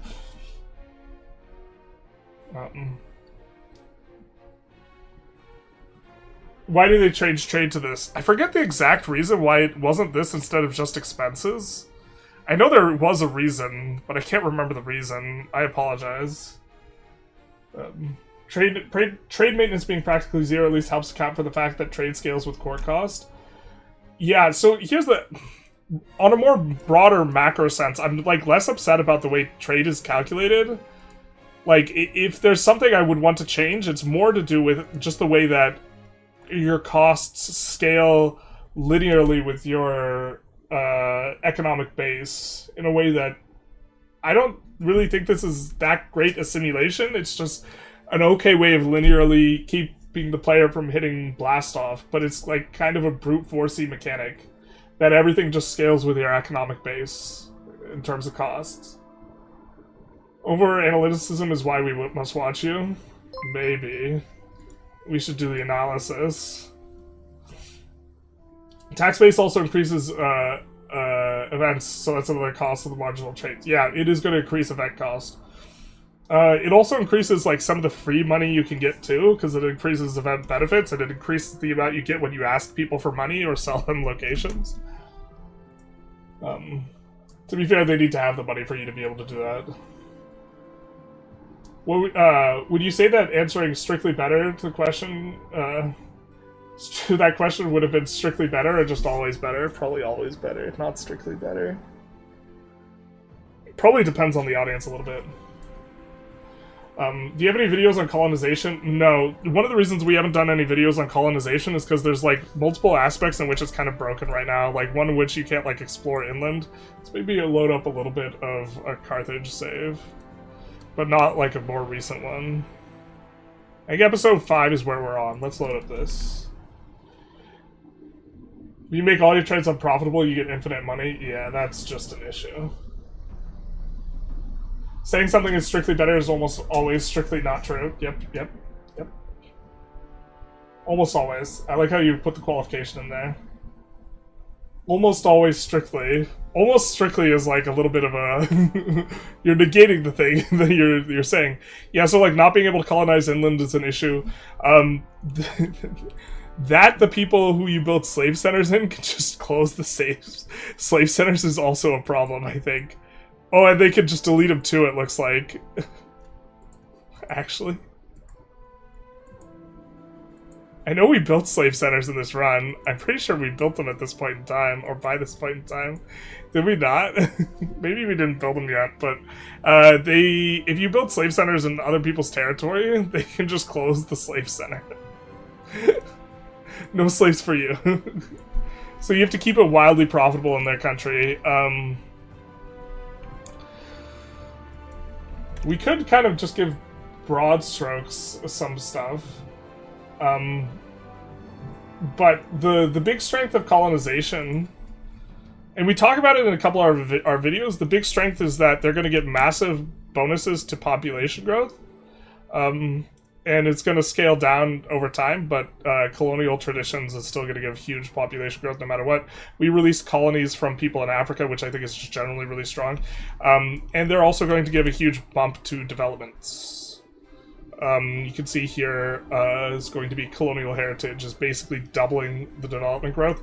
And so in some sort of sense, what we seeded into Barca here, in terms of our pop investment, was like 12 to 15k pops, and now it has like 300k pops. And so we are effectively leveraging this to produce a lot of goods, and then the way you extract the value is generally through trade. And so we're going to see here who controls the trade. We are controlling the trade, and our profit per trade actually sucks butt after this update, but our profit per trade was like 4+ ducats. Now it's a little over 2 ducats. We have 19 trade capacity, profit of like 56, right? And so your ability to control the trades in this location where you build up a subject where they're going to produce a bunch of stuff is where the value is. That actually makes colonization, the trade change makes colonization a lot worse right now probably, but I mean, you just look at local trades, you get to control the trade if you make sure you have the most trade advantage. So we have all the most profitable routes here, or almost all of them. And if you make smaller subjects, generally, they are more likely to be using developed province and this type of interaction, so generally smaller colonies are going to be better.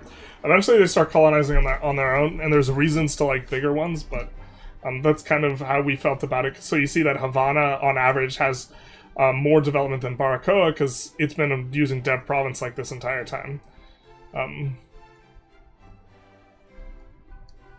And this place used to just have one province. They might still be using dev province, but they do it a lot less once they have more than one province. The AI really loves it when they have one province. Some general stuff. Is gauging a trade useless now? No, it's just a lot worse. It means you get a lot less trade capacity before it starts being not profitable. We weren't being uber crushed before, but now our margins are pretty bad. So a lot of our trade is actually probably losing us value now in this run.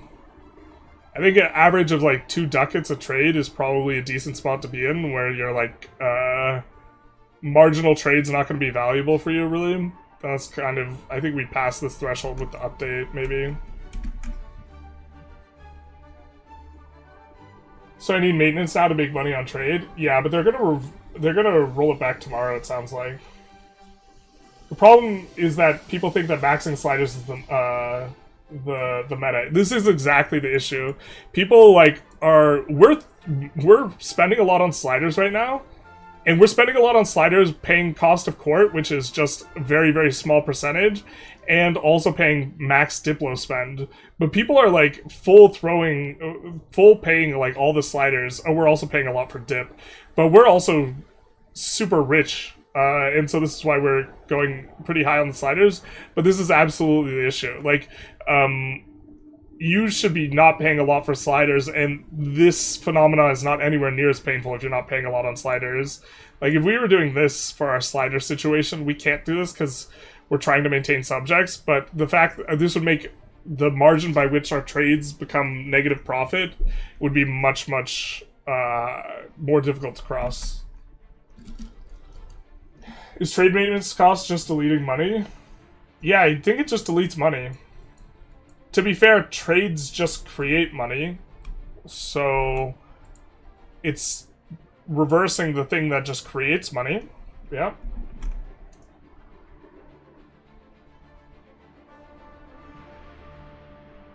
You're making 2.8, it's 1.54 per the trade cap.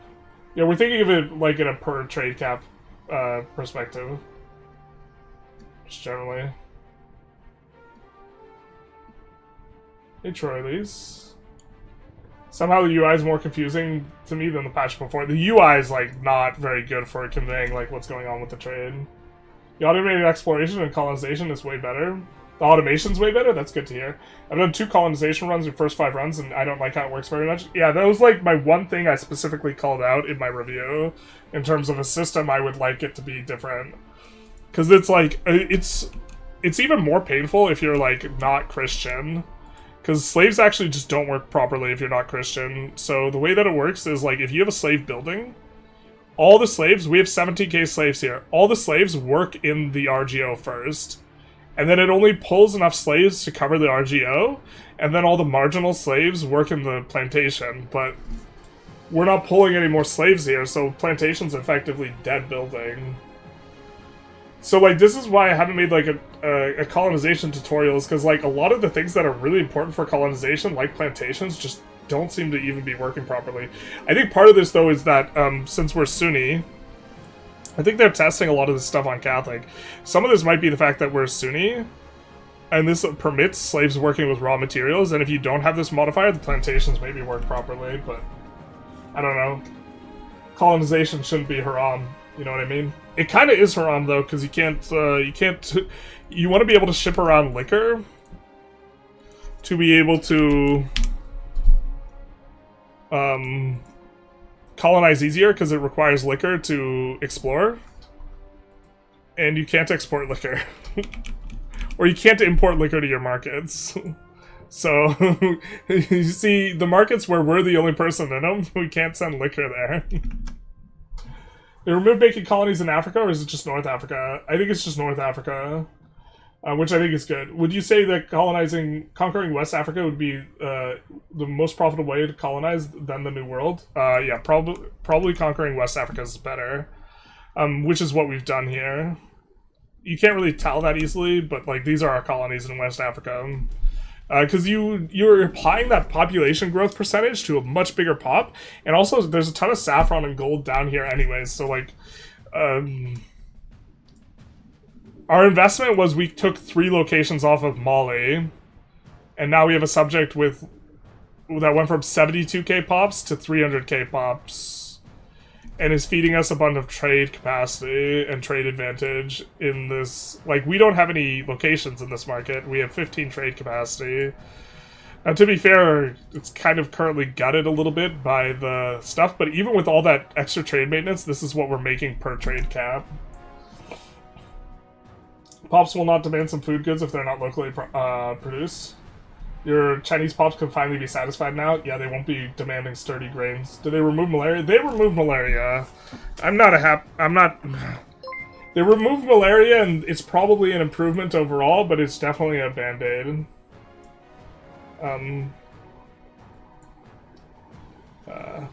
Praetorus94, thank you for the follow, big nice. Because Europeans were just getting hard stuck on West Africa. They would start a colony there and they'd never finish it because they'd get wood chippered by malaria and they were functionally like never colonizing. To be fair, they don't really colonize that much in the New World right now, which is kind of the preferred behavior. But the AI was just poor at handling it, and so they just made it so that there is no malaria malice. Do you see the profit with my GUI example I posted on Discord? Take a quick look. Do you ping us on this? Yeah, I've seen this. I've seen this UI. That's a particularly egregious example, though, yeah.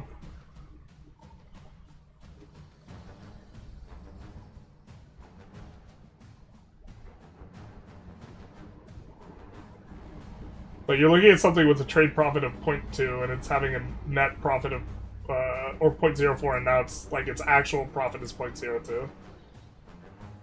I don't know. You can't make colonial nations in adjacent subcontinents anymore. Yeah.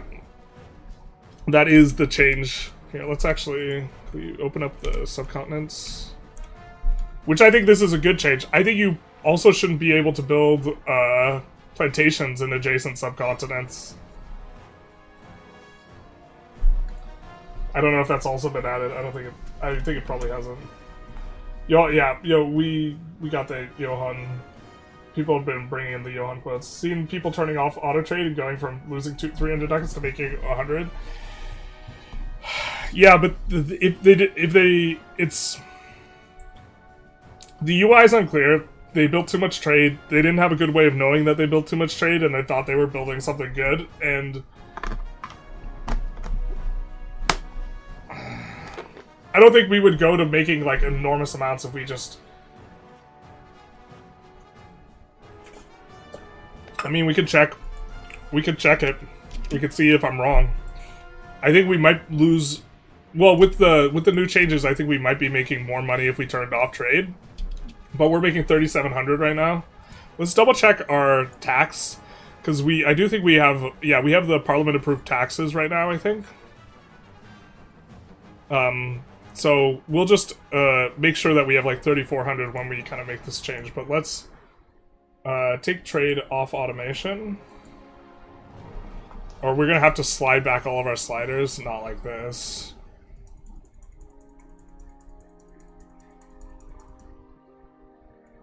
Alright, let's just do it on our biggest ones. And these are also gonna be our worst markets as well. The other places our markets are actually decently... Actually, let's just slide it back on as many as we can.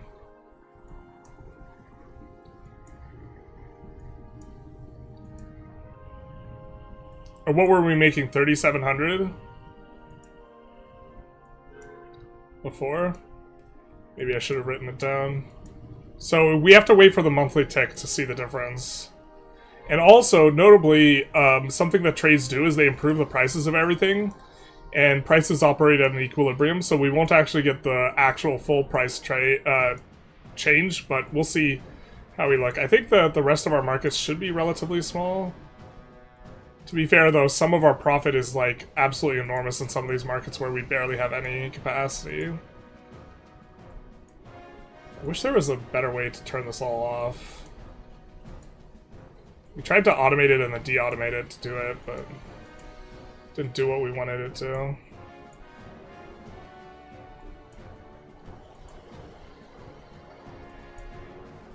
Well, these ones are actually insanely profitable each. Okay, we'll call this good enough. We'll call this good enough. So I think we were making 3,700 before, right? So let's see if we just spike up to 5K. No, we're making less money. And we could check and see... this hasn't gone down, right? So we're making more money from our trades than we're losing. Like in this run. Average of 2 ducats trade feels really hard now. Yeah, it's definitely a lot harder, so you're gonna have to use a lot less, but also they're rolling it back. So, EU5 in general is not a closed system. Money is created by pops buying goods as well, yeah. But they don't... Now they buy more. How do you generate a bunch of prestige to form an empire? Humiliate. Humiliate on all your peace deals and have a bunch of peace deals. Generally the best way of doing it. Is that they made trade maintenance too impactful? Wouldn't it be better to put it somewhere in the middle? Yeah, I mean, I don't want it to be nothing, but I think if it's... I think they're cooking some other system, and I think just reverting it back to what it was is also probably load disruption, and they care more about load disruption than a thing. Control deletes money thing is they need to rework long term. I'm not sure I agree with that. I think control should delete money. Have you yet to figure out how to get slaves to the New World? Do I like import them to your main market and then export them to the Caribbean from there? You get trade capacity either in the Caribbean or in a market that you create. And which is why I really like making a market in Beer Done. And then once you have the trade capacity, you manually do trades. Or this is the way I like to do it, because it's like much less efficient than trying to import it home and then sending it back out. We're kind of a little bit behind on chat though. Trade cost spending now, even if you profited for it, increases government expenses, you lose money overall. Yeah, I mean, you said that before we showed the example, but in our particular case, it's not going to be that way. They did not remove malaria. They removed it for colonization. You used to just completely wood chipper pops trying to colonize in Africa, and now you don't. You used to need a lot of monthly colonial migration to overcome the malaria. So, it does work a little bit different. Colonial nations get the slaves work in RGO modifiers? Okay, that makes some sense. Just tuning in, game unplayable, trade changes. Just wait for tomorrow, I would say, regarding the patch. Has the Papal States ever been able to release custom nations, or is this a 1.0.5 issue? I don't know. I know they can't form any nations. They might be completely unable to, yeah, make a nation. I'm not 100% sure. Papal States doesn't exist anymore, do they? Oh, they're there. I think they just have one location, so we can't check. Does EU5 have bagels, chat? Not enough. Waiting to launch my save based on... Yeah. I mean, they did fix the thing where now you won't have... We were waiting for them to fix the thing where... That completely warps expansion where, what is it, releasable countries would just kind of get deleted very quickly. Like Moravia, which you use to get CBs and this type of thing. The streamer has big jugs? Hell yeah, brother. What's too much trade? I don't know. Oh, how do we evaluate too much trade? So generally speaking, this is like a rough heuristic, but when our well, now we can't show because we just turned it all off, but when our worst trade is only making 1 ducat,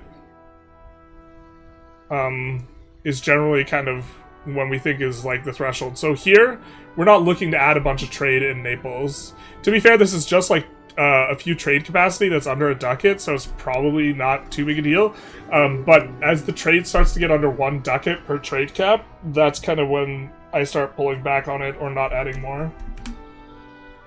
When should you build bailiffs? Kind of a little bit of a complicated question, but generally speaking, if you have less than 20 proximity on really good RGOs, you should build bailiffs on them pretty aggressively, but you just have to think about how much profit is building the bailiff going to yield you. So we have like 14 levels of copper here, right? And so the base price of copper, whatever that is, times 14, times current control relative to what control you would get, gives you kind of a somewhat oversimplified idea of when you should build bailiffs. So the game incentivizes you to build more trade capacity. No, it doesn't. It less. So, but they're gonna revert it. New Japan changes means there's over 500 masonry in the country. You stopped all the trades, most of them. Oh, close all marketplaces might have been an okay way of doing it. We have a lot of overseas ones. Just enable re-enable auto trade for a month to turn them all back on. Or you guys want to see it pop back up? the 2.8k to something else. Looks like our roots haven't settled in yet. We were making 3.7, right? Do I just not have eyes? Or no, we have our sliders killed on some of these. Yeah, our slider's still killed.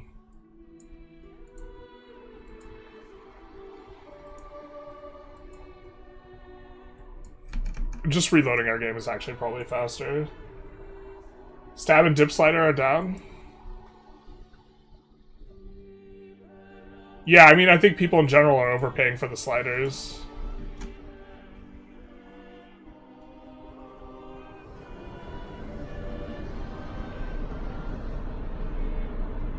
Absolutism disaster needs to be dynamic, because if you played while targeting crown power, you get an impossible situation.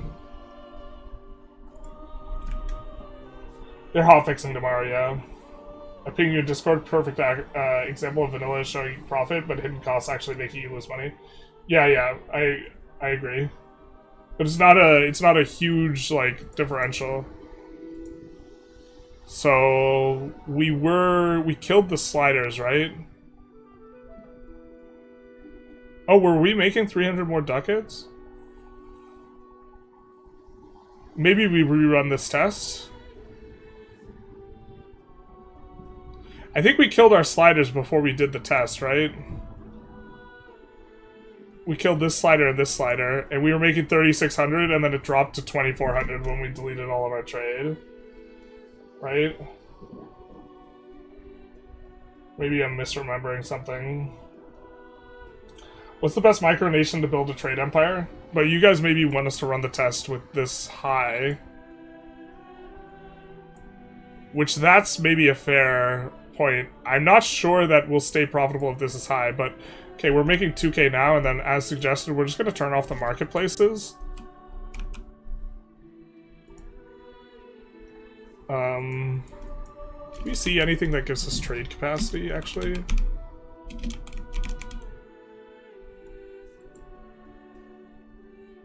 No, that's not what we want.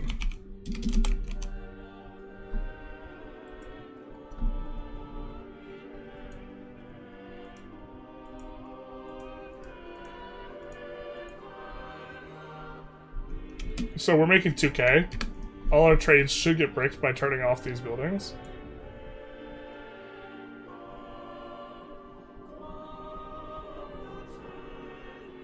Basically the same. Except for our prices are going to change now. And so I think that'll negatively affect us.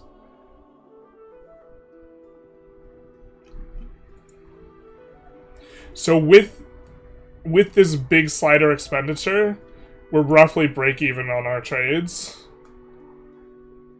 It seems. With the new change to trade maintenance.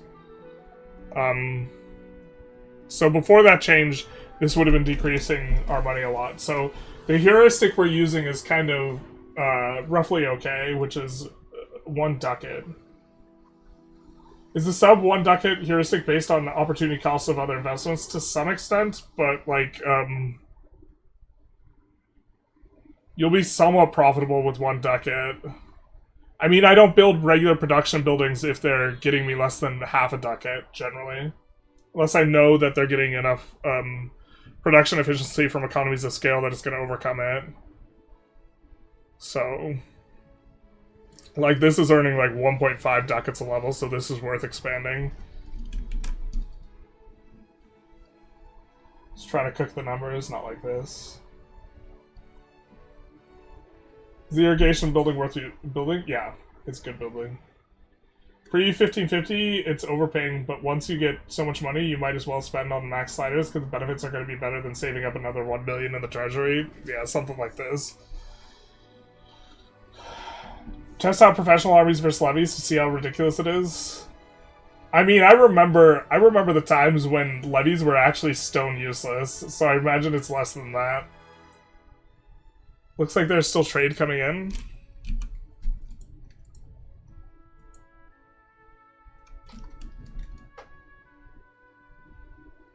Why do we have trade capacity without the buildings? Well, that would explain why it stays the same, huh?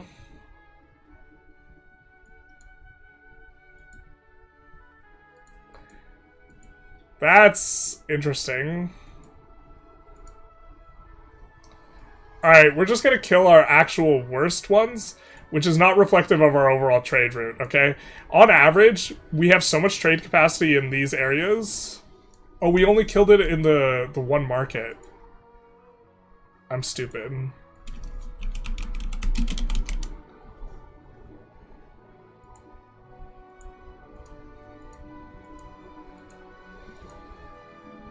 We only killed it in the one market. Okay, so we're losing. We lost 1k. And we let the month tick, and we're making 600 less. We're making significantly less killing all of our trade. Yeah, okay. Now down to 300, 250. Yeah, I think the people who are having issues are paying enormous amounts on the slider. To be fair, this being that negative is actually probably a consequence of our Demi tax going down by a bit. That the shift to negative was the Demi tax, us losing the Parliament approved taxes. So, yeah. My bad, guys. You guys are all correcting me. Seems like Paradox don't know how it's supposed to work either. I didn't understand trade. No, I mean, I think that the change was... I think that the change is... Maybe it shouldn't have been 10x. And there's other issue... There's like a separate issue with trade other than the trade maintenance. But trade maintenance as a modifier should do something. Or it just shouldn't be in the game. So it's basically a skill issue? Yeah, that's kind of what I'm saying. A little bit. 300 profit is from low legitimacy? 300 profits from low legitimacy? Oh, you might be right. Alright, here. We'll roll back. We'll load the save. We'll turn it off. Oh, you might be right. You might be onto something here.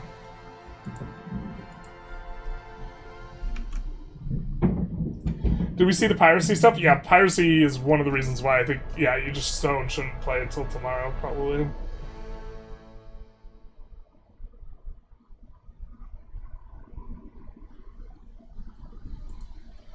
Okay, let's take a look at this again.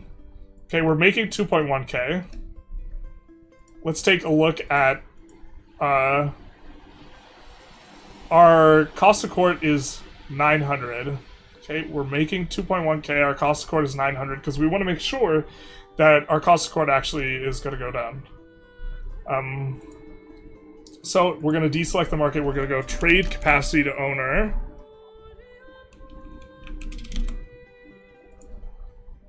We're going to turn all these off, which will nuke all of our trade capacity, yes? Making 2.1k. Cost of court makes this 900. We take a tick.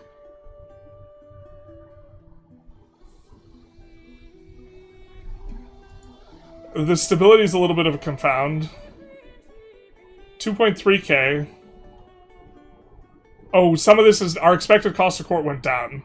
Right, but we haven't taken the tick over, but now this is down from 900. It recalcs. Let's take the tick. Yeah, we're still making way less money. Our cost of court goes down by like half, yeah, but we're making 700 less, and we're not paying extra for the cost of court on the legitimacy.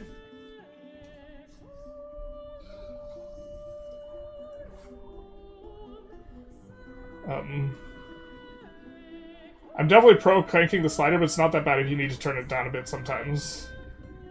Can't you disable AI in the market tab? No, it doesn't. It doesn't disable like what we're trying to do. We have to just cancel the things, maintenance on the things. That's a lot of money. It is quite a bit of money. But yeah, this seems. This is. Yeah, I don't know. I guess. Our trade income's still 269 because I guess of reasons. We have trade capacity. Oh, we have trade capacity from subjects that we can't turn off. But looks like we had room for 15x on trade maintenance. Well, we're a merchant republic, so it shouldn't be absolutely insane. Check the trade expenses in the balance tab. Click the closed eye icon.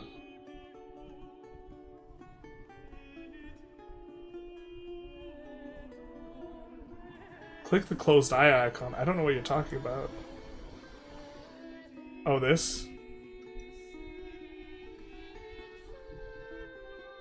Our trade expense is down to 0.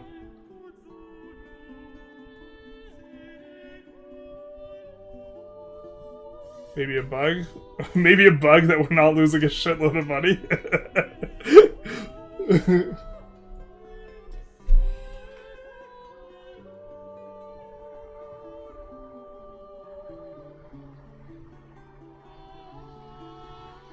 Oh, a bug that we're not paying any expenses.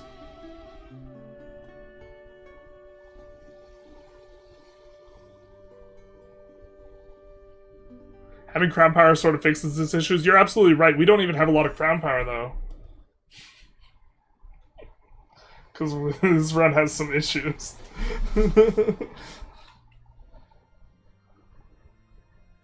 It's what I am over here, and I need to get some sleep. However, we will deploy 1.0.6 as soon as we are humanly possible. We will restore trade maintenance changes to previous numbers. Negative trade volumes that will break the entire system. Privateers will be able to be destroyed again. Yep. Trade expense shows 0 as well. Probably a bug.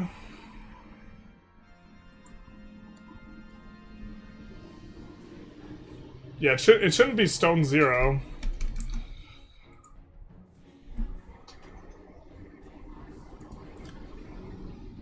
We don't want to show off what's going on in kind of our recent. Only 23% crown power. Like I said, this run has some issues.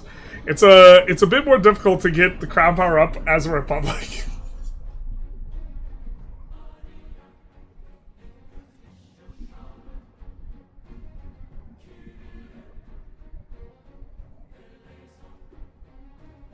But let's take a quick look. So we have no trade expense. I mean, I don't know how high this trade expense is supposed to be. I think what it's doing is it's just, like, it's part of... I think this is a UI thing. Because if we look at any individual trade, yeah, it'll say we're paying maintenance. The maintenance just, I think, gets calculated into the profit. Yeah.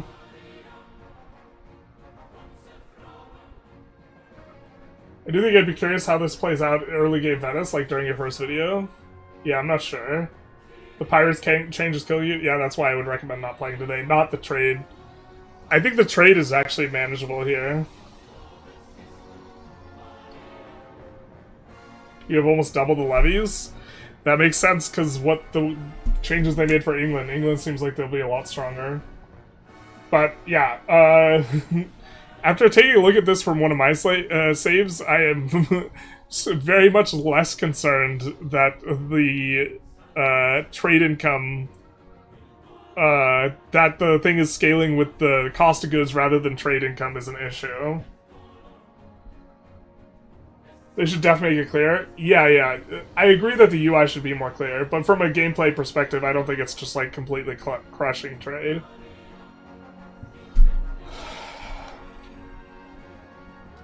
With the nerf to levies, does this make republics a bit better? Yes, 100%, 100% yes. Republics, I think I even did that in my country's videos, that if they nerf levies, it makes republics better.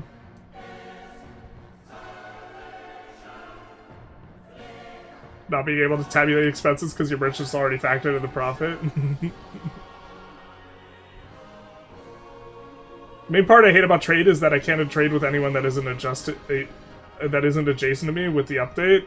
I think you need more trade range, bro.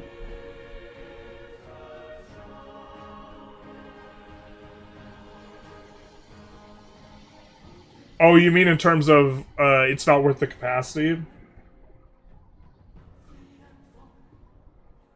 Keep in mind your income balance is still very tax focused. Yeah, there's no point in time where I have said or even remotely thought that you could build an economy off of like trade primarily. It's always been tax primarily since the April version. The April version, it was trade primarily, but since then, like, trade has never been, like, a competitor with tax. It's always been, like, a supplementary role. The fact that we're getting this much from trade relative to our tax is, like, turbo insane. A nation with, like, 60% trade income will have more issues. I don't think you're supposed to build your nation to have 60% trade income even if you're on, like, a merchant republic. The fact that only 1/4 of your trade income was the difference in income while being a merchant republic doesn't seem like something that would calm my worries.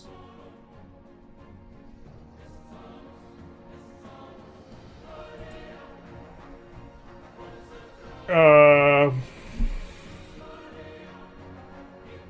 it was 1/4 of my net, right, that it went down by? I'm starting to forget what exactly happened. But, even, like, trade, I think, is only, like, 1/3 or less than 1/3 of our income to begin with. So it's not, like, a big portion of our income. As a merchant republic. That's a separate issue, though. Like, that's a design, like, issue. Keep seeing your comments on Reddit threads. It feels like seeing your teacher at a grocery store. I do occasionally frequent a grocery store, yes. It's not trade range, it's trade maintenance nukes because the distance modifier, but yeah, probably, possibly capacity related. Yeah.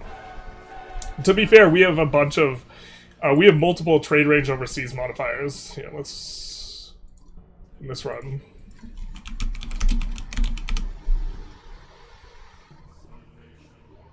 We have minus 30% trade range used overseas, which helps out a lot.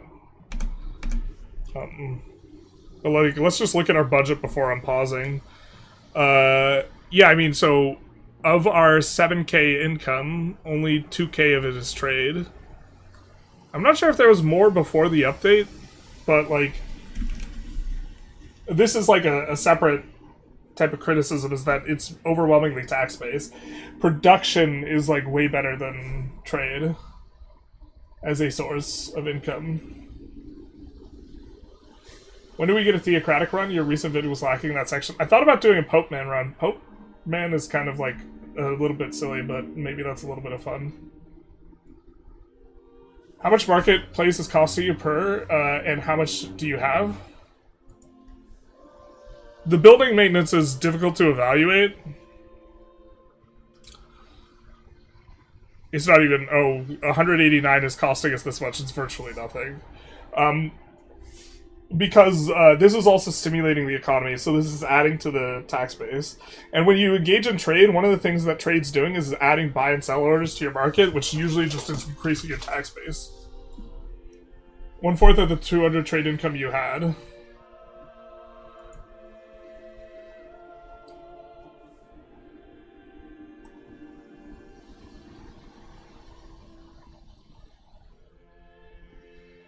I'm still not following what you're saying. Oh, you're saying by turning off all of our trade, we should have gone down to 0 income, but that we went down to 500, and we were getting effectively returned to us 1/4 worth of that income while playing a merchant republic is a cause for concern. I think I'm picking up what you're putting down now. You realize how much EU5 players are burgers IRL, basically. I'm not sure, but I think for merchant republics, Italian nations, trade should be less than tax. Maybe actually history is different, but that's not my impression. Trade should be less than tax. Is that a Milan buff?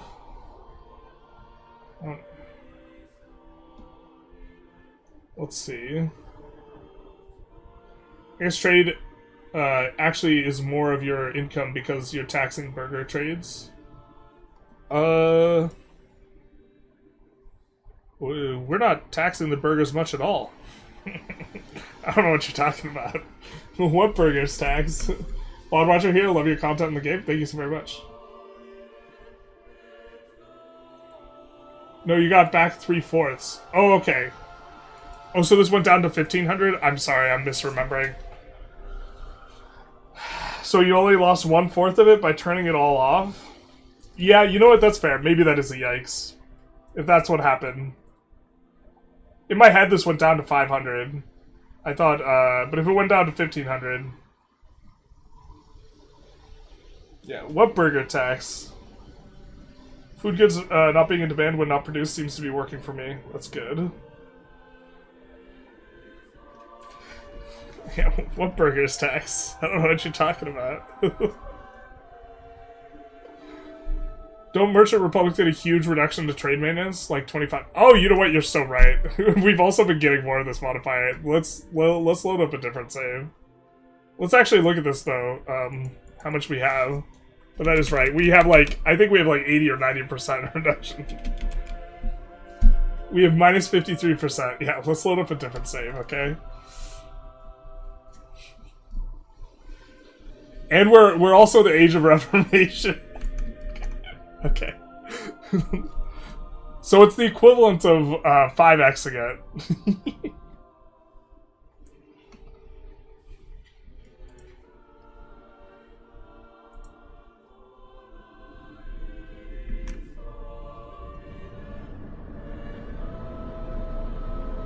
The latest test showed that it only went down 400 or 500.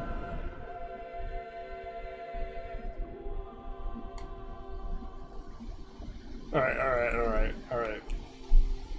So here we don't... Let's,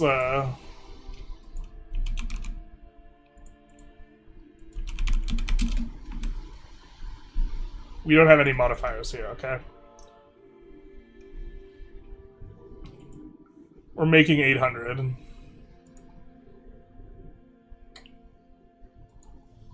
Trade income is 278. Cost core is 209, making 800.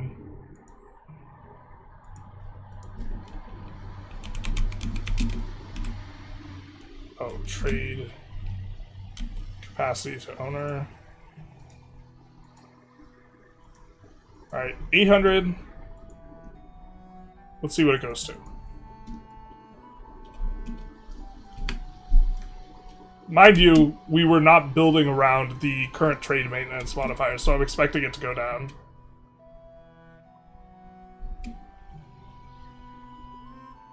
We're making less money?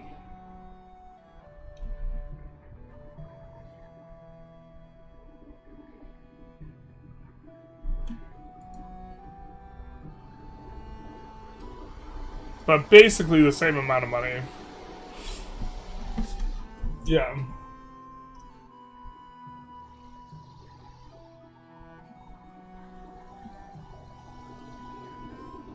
There's a reason to ask you for an early game save. I basically agree that if they adjusted base, but with the base adjustment, the trade thing is too much. General's over here playing 5x and saying this is fine.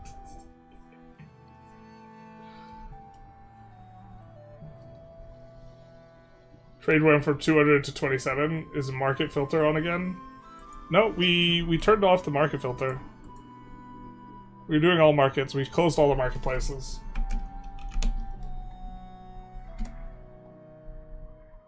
So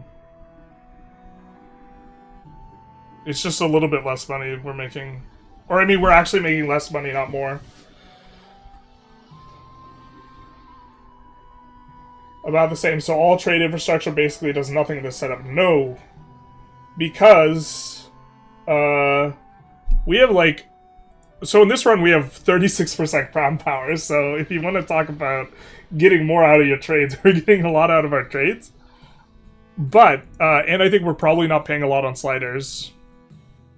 Yeah, we're paying partial dip slider and the cost of court, but the cost of court slider we're only paying for like 10% of it. Right, so our slider expense is very low. And we have a ton of crown power, and that's why we're not getting kicked in the nuts here. But it's not doing nothing, because the additional income, this additional 64% income, that's going to our estates. Our estates were making like an additional 500-600 ducats, and now they're not. And also, it's stimulating prices in a positive way, where our input good prices are going down and our outputs are going up, generally speaking, is the phenomena that you experience when you engage in trade. So that operates on an equilibrium, and so those prices will fall to equilibriums that are worse for us. So it's not doing nothing, but it's not, like, insane. Isn't there a long-term effect of removing trade through satisfaction affecting control downward? Slightly, yeah. That's also not accounted for, because, yeah, our people are not meeting their needs as well, so there's going to be a little bit less satisfaction. But trade profit is garbage now. Yeah, it's not insane. Hey, Grayzo, how's it going? We're doing alright. Turn everything back on and see if it gets worse. Okay.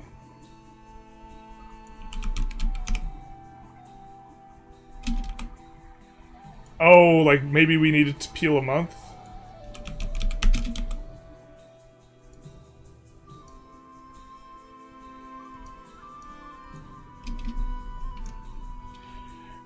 Well, our money just went up immediately, and then it got worse. But we also have price issues.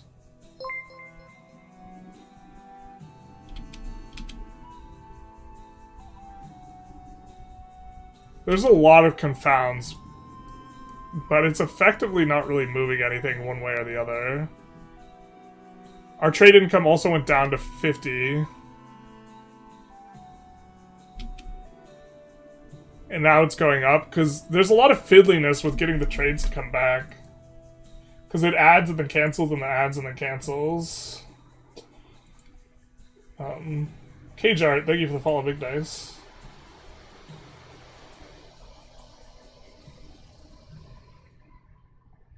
Fun fact, you can see estate spending now by hovering income after taxes text.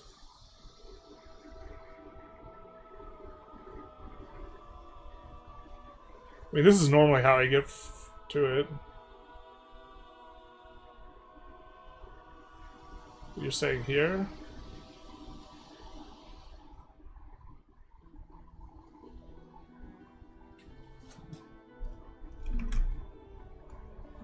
This is too simplistic for my taste. I need a complicated game, big if true.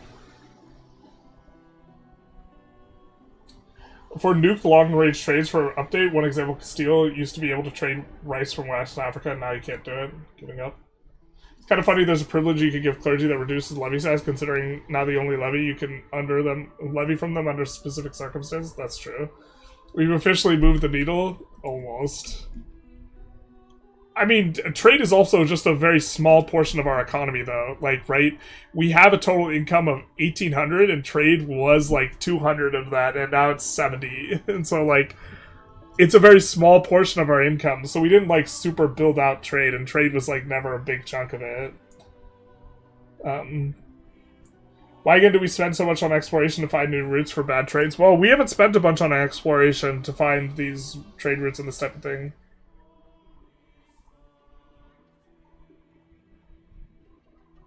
How you say you normally do it is what I was doing. Oh, it's always showed this, but now it doesn't show you the breakdown. It used to show you the breakdown, and now it doesn't. State-level trade should mostly be an increase in production margins anyways, unless you want trade-focused state like merchant republics. To be fair, though, maybe we were making a lot more from trade before we loaded in. Like, on the previous patch. I think I was 1/7 of my income or something. Or when I was making 1,600, only 200 gold of it was coming from trade when I was playing as England. In my England run, that got to like 15-15. Why even discover India? Basically. Hover income after taxes.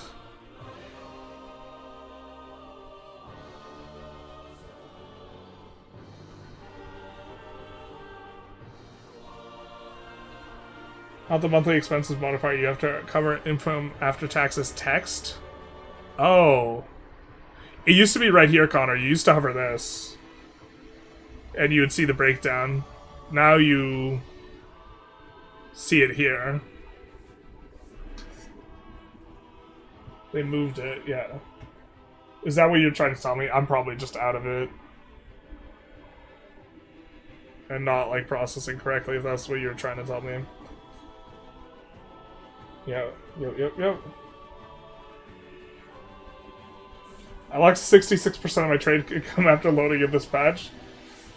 Yeah, I guess if people, most of their income was coming from trade, I guess it's like a super kick in the nuts, but that's like... We've been running... Most of our runs, it's been like 10% of our income is trade. And it's nice when it goes higher, but it's also not huge. You get a lot more when you do start engaging with colonization, but even then it doesn't get huge. So the thing is you get to the point where you don't have opportunities for production to be more profitable and get more tax base. So like, you invest resources in the opportunities you have. Is your Castile video still okay with the trade changes? Sorry, I'm a newbie. Yeah, it probably is. We weren't focused on like trade as like a central portion of that video, I don't think. Like, trade will still be relevant, but production's just generally more important / relevant. I could never figure out how to make money off of trade, except for sound tools. Well, I don't think you make a lot, is the thing. But, like, yeah. I don't know. Azrael Doctor, thank you for the follow-up. I feel like you followed before. Thank you. Trade, in your current Dutch run, trade is like 60% of your income.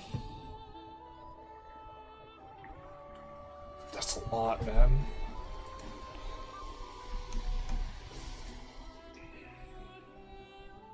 How far into the run are you?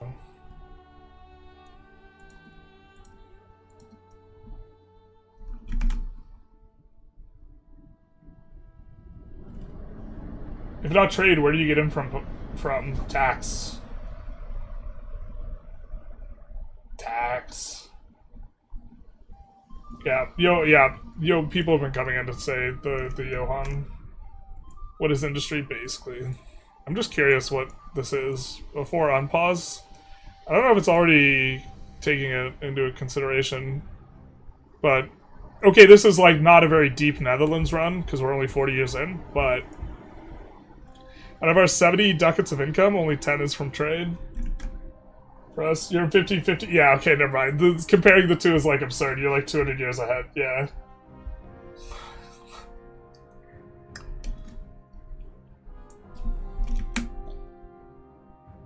Johan committing war crimes. Womp womp. Alright, I do want to try and record some other videos today, though, so I think we're going to wrap up. Any last second questions? Doesn't look like it, that we haven't answered. So let's see if anyone else is streaming the category. And it's like Playmaker streaming. Like Denmark? Denmark is a curious one. Denmark, you could do some cheese. There's you can get zero starting as Denmark, you can get 0 cost on going through naval. If you stack all the modifiers you could possibly get, which is a very cutesy thing. Maybe that's what his plan is. So we'll give him a raid.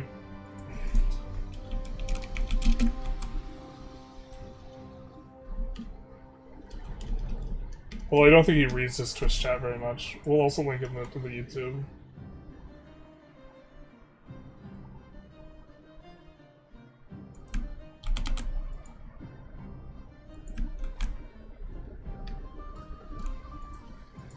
And then we'll link here. And then we'll say last minute questions. Twitch chat voted for Denmark? Oh, okay. You said wrap up an hour ago? I'm really bad at just wrapping up.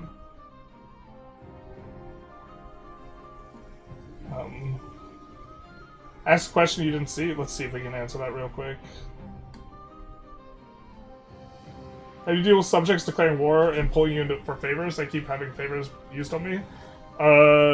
Your subject types usually limit diplomacy.